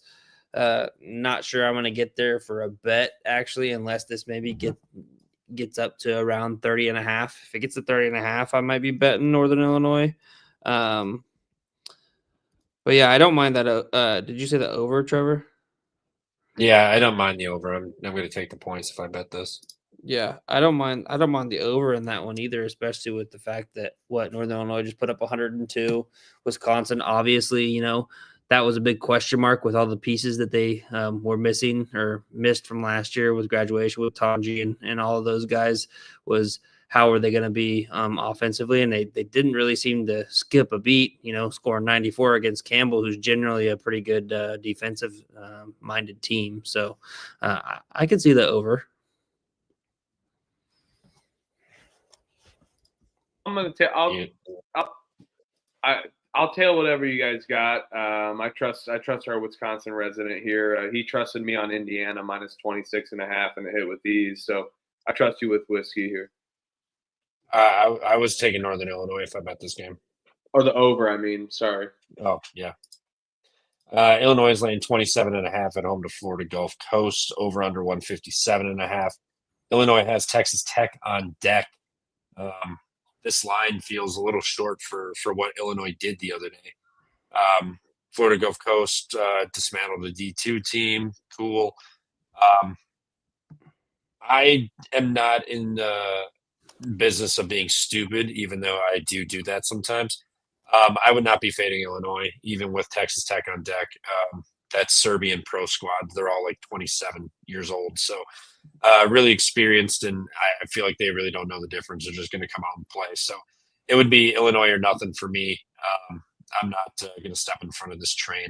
I think this is a team that can win the Big Ten, so or be right there. So I'm not going to fade them against a Florida Gulf Coast team. So Illinois or nothing, but not going to bet this one. I'm gonna lay it with Illinois here. I think they're dominating. This is what they do early in the season, and the size of their guys that can shoot, tall guys that can shoot. That's all you want in basketball these days in the new age. So, give me Illinois. Yeah, I'm right there with you guys. I think you'd be stupid to kind of get off the train of Illinois. They looked like a wagon in that first game against Jackson State. I think doubled them up at least 113-55. So I think that they can take care of business here and kind of coast to a 30-point victory. And shout out Keaton Wagler, Shawnee Mission Northwest kid here in Kansas City. Actually started. He's a true freshman there for Illinois. Made his first start there in that Jackson State game. So that was cool to see that as a true freshman, being able to start at one of the guard spots there. And then another cool thing that I saw on Florida Gulf Coast, Brandon Dwyer is his name. He's that guy that on TikTok that has like the road to 1 point. He's had it for like 4 or 5 years. And he's just basically made this TikTok video of all these workouts and doing all this thing to finally score 1 point in a Division I college basketball game. He's a walk-on at Florida Gulf Coast, and he hit 2 threes in that D2 game. So now he's officially made his he's got to get rid of the TikTok now because he's got the 1 point. So there's no other road, no more roads. Roads are closed now. But that was a kind of a cool story too that I had just saw on Twitter yesterday or the day before.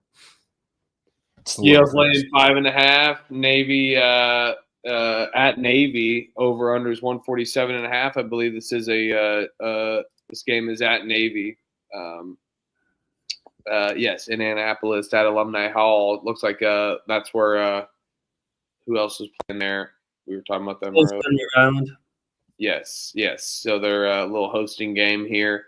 little MTE. Gotta love it.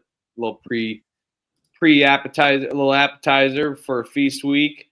Navy's a good team, man. Navy beat Presbyterian single-handedly. They got good defense. I think Yale, though, man, this is a James Jones team that like to push the pace. Give me the over here as well, too. I'm gonna take the over here. I think Navy can score. I am worried about their defense, but Yale's gonna be able to push the pace and control the tempo here. So I'll take the over for Yale Navy. I'm taking Navy plus 5.5. Yale hasn't played a game yet. Navy has. They handled Presbyterian by 21. Yes, they have Penn State on deck, but Yale coming in is still a good team here. And Navy, we all were high on in the Patriot League, returning a lot of production. They're 30th in the country. D1 experience, number 1 in minute continuity at 82%. The height's a little bit of an issue that could get them, but this is still a really good team. You're at home. They're catching 5.5, and I hate laying a 5.5 number. So give me Navy plus 5.5. I will more than likely be playing this. Yeah, and shout out this game. It's going to be on CBS Sports. So, Navy plus 5.5 in the money line. So nationally televised game. YouTube TV will be live and going here. I'll be able to actually watch the game because at least CBS Sports aren't fucking jackasses and trying to be greedy as fuck. But I'm on Navy plus the 5.5 as well. Curious to see maybe if just kind of your norm type of bettors are going to see Yale and just look at the last few years of them making the NCAA tournament, winning a game or two there. If this would maybe get bet up a little bit, and I could even get Navy at an even better number. So I probably won't bet this tonight. I'll kind of just wait and see what the line does. If it gets a little smaller, maybe I'll just take a little stab at Navy money line. I mean, Navy minus 1.5 against Presbyterian. That was no sweat. They took control early and ended up being a 20-point win. So I like this Navy squad. We all three were high on them. Like you said, Trev, bring back a shit ton of continuity from last year. 4 starters, actually 5 starters, I believe. So should be a good program, at home, nationally televised game, second game of an MTE. Why wouldn't we back the home dog here? Yeah, I can agree with you guys on that. I like the points, so could go there. I like laying it here with Arizona. I don't care that they got hung over after their dominant win against Florida. I felt like they absolutely dominated Florida. Koa Pete made a household name of who he is, a national name. I think Arizona comes out strong here. I'm going to lay it, and I'm going to take it now because it's going to go up to in the 30s. Utah Tech, Dixie State, as Elliot likes to say, as it should be. But I think Arizona's going to run it up here. They're going to score like 110 points. Give me Arizona here. Yeah, I can't really argue any of that. Utah Tech is abysmal. Arizona looks really good. Yes, probably a little bit of a hangover spot, but I think they can just coast to cover in 30. So Arizona, but I'm not going to bet them solely just off of the big win the other day. But I wouldn't be backing Utah Tech with your guys' money.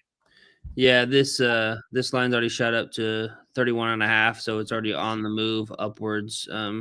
So like Huff said, when you wake up tomorrow or even like midday at noon, it'll probably be in that 34, 35 range.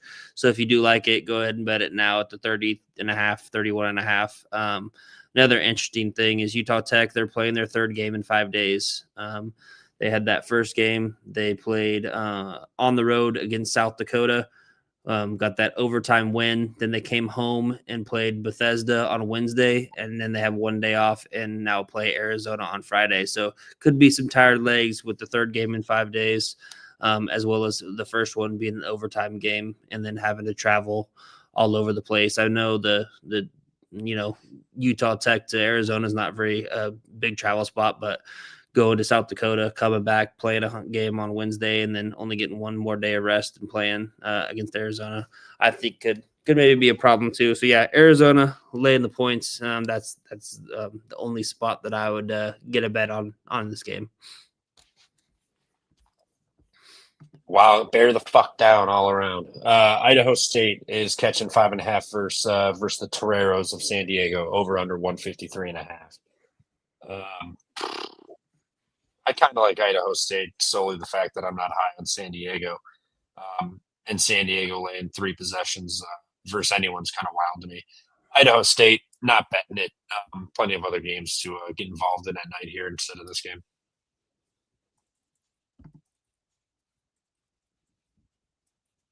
Yeah, I'm gonna go with you. I like Idaho State plus 5.5 here. I'll tell you. I think Idaho State's a better roster. I like the way that they play defense on the perimeter. I think San Diego. I'm kind of shocked they're laying this many points, which kind of makes me want San Diego. They beat Occidental College 88-59.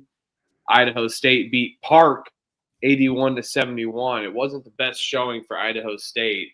Hopefully there's a bounce back here. They got a long road stretch. They're not back at home until Friday, November 21st. They play San Diego State, Seattle, Santa Clara. So they could be eyeing up a 1-4 San Diego stretch. So I think this is the one that they need to get absolutely because they play San Diego State next and then Seattle at the Crack House and then at Santa Clara as well too. This is the one they need to get. So give me Idaho State plus 5.5. Yeah, Braden's saying it's 6.5 now. So yep, that was an extra number. Right. That was exactly what I was. I'll wait on it then, I guess. That was exactly what I was about to say. I think that you could possibly wait on this number. I've got Idaho State picked as like 3rd or 4th there in the Big Sky, so I'm pretty high on them. I think San Diego State eventually is going to be better. They're under Steve Lavin, and the fact that they got that new $132 billion basketball facility that they just built there in San Diego doesn't mean it's going to be a win now type of approach. So I still think they might struggle a little bit this year. And I mean, who is San Diego to be laying 5.5 against really anybody? I know it's at home, but yeah, give me the Bengals. I will. I'll back them, but with this line kind of being on the move, I'm gonna just kind of wait and see what it does, and see if I'll pull the trigger at some point. If I like it. Definitely. UAB's catching 15.5 at NC State. I think we're getting a discount on NC State here personally. They have Greensboro on deck. Nothing big here. They dismantled NC Central big time. I know UAB scored 106, won by 51, but you played Mississippi Valley State. I don't think you're going to have much success versus NC State. NC State's a much taller, physical, and talented team here. Granted, it is new, but UAB, they're also new. Lost a lot of pieces from last year. No Yaxel anymore either, which is a huge loss. UAB's stats look better than they are, just given who they played. I think this is a nice discount on NC State. I think NC State Friday night at home, Will Wade, getting a decent opponent coming in with some name weight that they carry.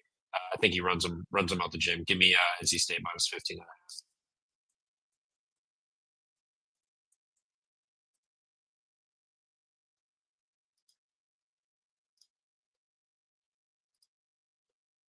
Yeah, it's up to 17 now. So there's that. I'll still lay the 17. Anybody else? Yeah, I'll lay it with you as well. I think I mean, seems like a lot of points for a UAB team that could be good. I'll take the over actually. A lot of points here. I expect a lot of points. Elliot? Muted. I think just kind of looking overall, I know that there's a lot of different roster turnover here on both teams, but when you look at the pieces there that Will Wade has, I mean, significantly more talent. Darian Williams, Vin Allen Lubin, Kadir Copeland coming over from East State, Trey Holloman. I just think overall, significantly more talented roster than what UAB has. I know they, UAB brought in some, transfer guys, of course. But I mean, when you look at it as a whole, I think that NC State's significantly more talented, and Will Wade's just going to kind of want to lay it on these teams here, non-conference, just kind of what he was trying to do at McNeese State. So I like taking NC State minus the 17. I'd probably take it all the way up to 19.5, 20 would probably be where I draw the line. But yeah, so give me NC State here. Yep. All right. Like the Wolfpack. Three best friends. We're the three best friends that everyone could have. Wolfpack. Grand Canyon's laying 12.5. Over on 152.5. I'll lay it. No bet. I like Youngstown State enough to not fade them. It's more of a personal thing for me. I think Grand Canyon has a possibility to drill them. I don't think I'm going to bet this though. Yeah, I'd be willing to lay it with, or not lay it, take it with Youngstown. They played Pitt really tough.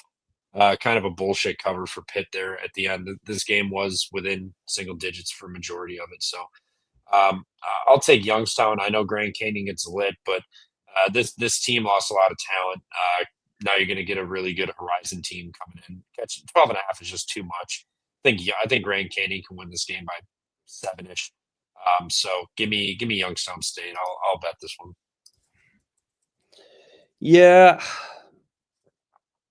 I don't know what to think with this one. Tough kind of travel spot going all the way out to Grand Canyon for Youngstown State here. I do like Youngstown State, their team as a whole. I think they're going to be good there, especially once conference play starts.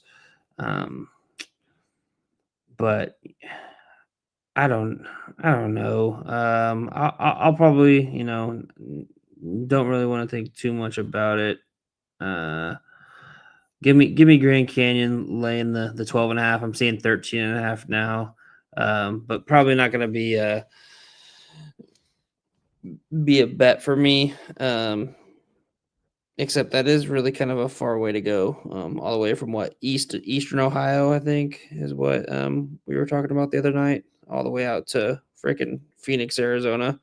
They're not going to Northeastern Ohio, just north of Pittsburgh. Yep, Northeastern Ohio. So even farther, but yeah. So give me Grand Canyon. I'll lay the 13.5. No bet currently.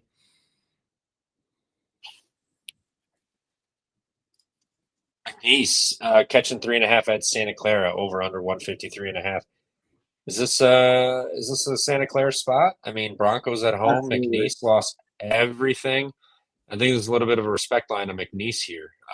Give me Santa Clara. Lay the 3.5. Absolutely. Lay the 3.5. Herb Sendek, he's going to have these guys rolling. They're a good home court team. They've had some major wins in the last few years in their home court. I think this home court dominates. And to your point, Trevor, yeah, a lot of new pieces. Give me Santa Clara. Yeah, I'll take Santa Clara as well. McNeese coming off of the win against champion Christian, beat him by 52.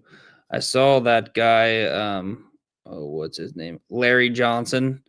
He was like the first guy ever to score like 30 points and something. I don't know. There's some Larry Johnson, the NBA legend, dunk guy. There were just some random ass like Grandmama? there's some like random ass stat on Twitter that said like he's the first person to like score 30 points, not miss a free throw, not turn the ball over, yada yada yada, in under 20 minutes of play or something. I don't know. Something stupid like that. But is this the Larry Johnson I'm thinking of, Grandmama from Charlotte Hornets back in the day in the 90s? No, that would be cool. He probably somehow still has eligibility, and NCAA will probably grant that shit somehow. So wouldn't put it past him if he's trying to play again. But yeah, I'll take Santa Clara here. I think your cap was perfect, Trev. I think the name brand is still there, so that's what's kind of getting that low number. It's up to 4.5 right now. in some spots. If you have access to Fanatics like Huff does, I'm still seeing a 3.5 minus 110 there. So get it in while you can. I think I'm limited. Get it in while you can. I think it might move up a little bit. So yes, Mr. Rubin needs more money, I guess, from minus Fanatics. 2.5 for me. He needs more money from Fanatics, so he wants to limit guys like me. That's how the rich stay rich. Oregon State's laying 2.5 against UIC over under.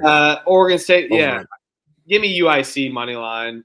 Come on. I like this UIC team. I think this coach is way better than we thought. He got these guys rolling early in the season. I don't like this Oregon State team. I know they're at home. I'll take the road dog here, and I'm going to wait to bet it. See if it jumps up a little bit with people thinking that it's Oregon State. Who the hell is Illinois Chicago to Oregon State? It's 3.5 right now, so it's gone up a point at least. So you could be well on that way to kind of keep going up. Yeah, UIC for me too. High on this team. They look damn good. Oregon State snuck out a win against North Dakota State by 2 at home. Now you got another step up with UIC. UIC only played Detroit, but they handled them by 20. First road game. It's not like Corvallis gets crazy lit. This is more of like a weekday night spot where you really can catch some teams. I believe it was Gonzaga last year. We had Oregon State money line that came through. So I think it's not the ideal spot for Oregon State to get Illinois Chicago. Illinois looked pretty damn good. Shot the ball really well, defended pretty well. A couple of turnovers, but nothing serious. Oregon State didn't force turnovers. Allowed 57% inside of the arc. They gave up a ton of 3-point shots, but they just weren't fouling for North Dakota State. So I think UIC will get that done. So UIC plus the 2.5 or money line. Don't hate either. Yeah, I'll take UIC. I'm seeing the 3.5 now, so I'll take that right now. No bet for me right now. Got to figure out what I'm going to bet in terms of kind of the night slate as I get going. But it will be a bet on UIC if I do decide to take it. All right, Oregon's laying 15.5 against Rice. Over-under's 148.5. I watched Oregon play. They didn't look good, but I think this is a bounce-back spot for Dana Altman. I'll lay it with Oregon. I don't know if I'm going to bet this, though. I could be talked into it, though. Dana Altman, good coach, bounce-back spot. I know they're banged up. No Shellstad's a major injury, but this is Rice going into Oregon. There's got to be somewhat of a bounce back spot after that Hawaii game. That I think that we don't realize how good Hawaii actually is. So give me Oregon. Probably no bet. Yeah, I would take Rice. Oregon did not impress me. I know Rice isn't as good as Hawaii, at least for what we know right now. Not as good, but I just don't think Oregon looked that good. I think they're just no Shellstad either still. So I think it's just gonna hurt them a little bit. I think Oregon wins this game. I think they come out strong first half, and then second half, just Rice kind of hangs around and finds a way to cover this game. But I'm not betting it. No bet for me. Yeah, the way that I would probably bet this, I'll take Oregon minus the 15.5. But what I'm going to write down to possibly bet would be the Rice team total under here. Rice heading out west, going to Oregon. Oregon's a really solid defensive team. Held Hawaii to 60. Actually held Hawaii to 59. Oregon won at 60-59. So I think, where they might be struggling on the offensive end just due to Shellstad being out, they're still going to be a really good defensive team under Dana Altman. Rice kind of slows down the pace, plays at a slower pace. I think Oregon will also play at a slower pace just because they don't have Shellstad. So I think that bodes well for a Rice team total under. So that's what I'm going to write down to possibly bet within this situation. UC Irvine's laying 7.5 against Cal Baptist. Over under is 147.5. It's UC Irvine team I like. I think that it's not normal UC Irvine team that just dominates in the front court. They have a solid front court for sure. They beat Bethesda 125-49, but Cal Baptist looked pretty good, man. I know that they let their defense isn't that stout or staunch, but as a USC Upstate was shooting the ball pretty well. I think UC Irvine's defense is the advantage here, but it seems like a lot of points. But they are at home. I'll take Cal Baptist just because I watched them, but I'm not betting this. No chance. It would be Irvine or nothing. I think Baptist. Congrats. You knocked off Upstate with the win the other day. But Irvine is. I know they lost pieces and all this and that, but Russell Turner's still here. This team had a lot of success last year. They're returning some players and some bench guys, so they get their chance. But I just think they're just the better team. Baptist hung around last year with them. Irvine won by 8. I think getting Baptist here at home, they get to stay home. Baptist coming in off the Upstate win, feeling good. I think Irvine just kind of shuts them down and covers this one here. Yeah, this one's tough. I mean, USC Upstate, they obviously just got that win against Fresno State, but they played really well against Cal Baptist as well. Not quite sure on Cal Baptist of how they're going to be. Obviously, I know they have Dominique Daniels still, total stud there at the point guard position. So I do like that and having him. So I'll take the points. Not sure if I'm actually going to bet it. But I do like having a seasoned veteran, kind of a point guard who's a bucket getter that can get you buckets down the stretch in a close game. So I think maybe having him he'll be able to kind of keep it close here and kind of keep it within this number. I am seeing this is kind of fluctuating a little bit. I saw one that was down to 6.5, but I didn't even see one that was up to 8.5. So maybe we can get a little bit lucky and get Cal Baptist at plus 8.5, plus 9.5 or something if people really like just the name brand of Irvine there out on the West Coast. So Cal Baptist plus 7.5 for me. UCLA's laying 27.5, over-unders 153.5. Get the fuck out of here. Ooh, I know you see me standing here. Do you look good, my dear? Pepperdine. That's where Zoe 101 was filmed. Give me Zoe 101. UCLA laid an absolute egg against Eastern Washington. I don't think that they can bounce back. Normally that I would kind of bet that spot. Pepperdine did beat Life Pacific 88-80. Wasn't the best performance against Life Pacific, let me tell you. So makes me like the over as well, and UCLA team total over.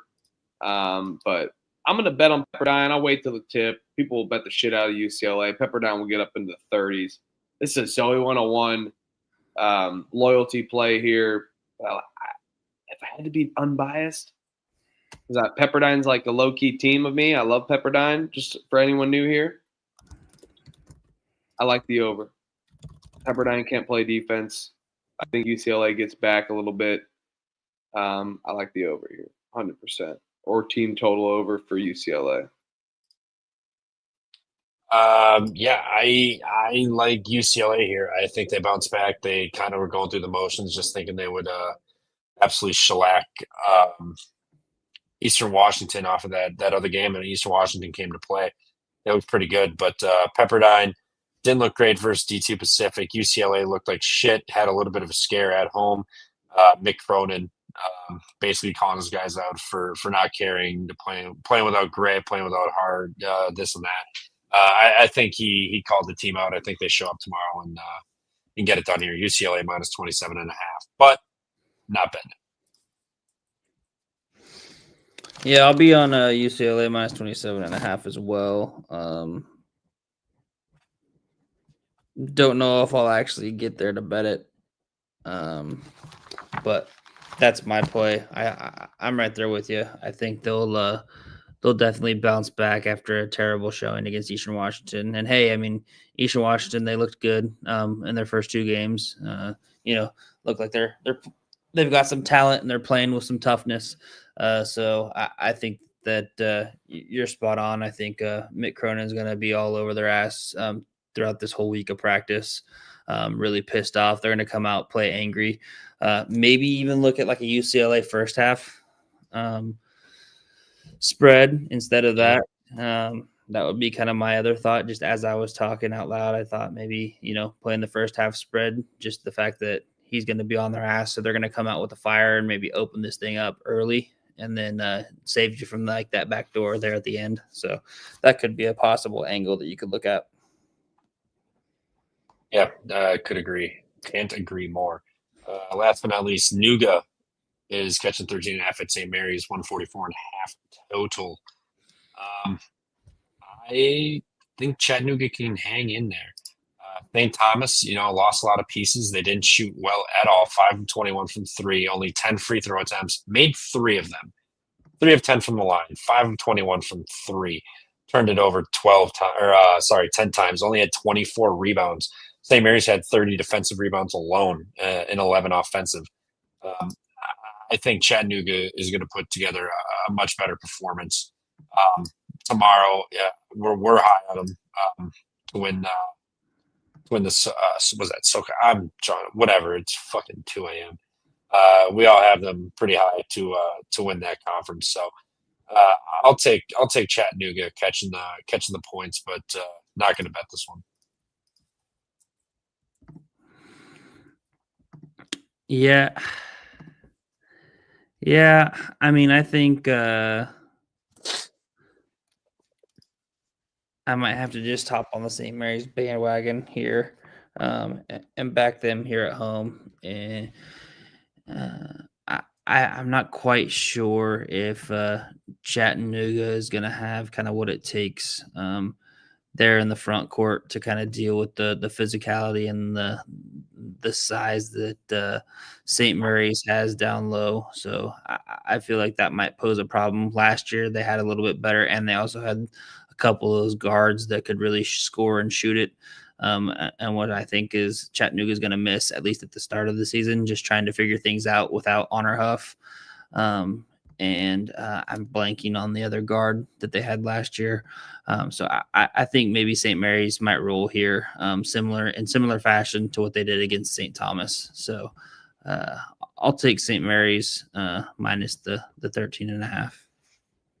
I'm with you guys. You said it best. Welcome to the bandwagon, guys. Welcome to the bandwagon, Elliot.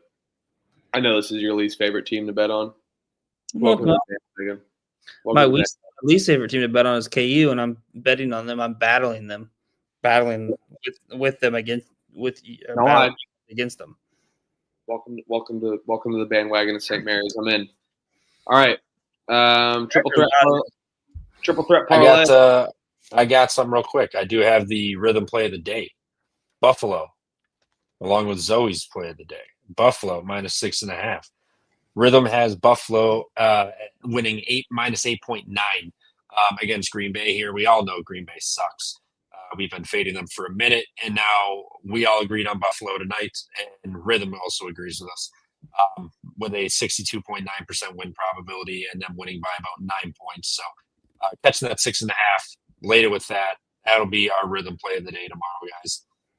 Check out Rhythm too. Use our promo code PFP25. 25% off your first month. It's like $30 a month. If you get the discount for the year, it'll work out cheaper, but 25% off your first month. Give it a whirl. You'll make your money back and no problem. You'll mess around with a bunch of modeling, NFL, college football, college basketball, WNBA, NFL, the whole shebang. You get it all. Custom models, or you can just use Rhythm's models. And they also have prop projections. So they've got it all. It's been a great service. I love using them, and it definitely helps out. So Rhythm, download that and use promo code PFP25 to get that 25% off your first month. And again, Buffalo minus 6.5. Let's go. I love it. That's going to be my play for the triple threat parlay, just because Zoe came in earlier. Anyone that tuned in, my wife go to the beginning of the episode.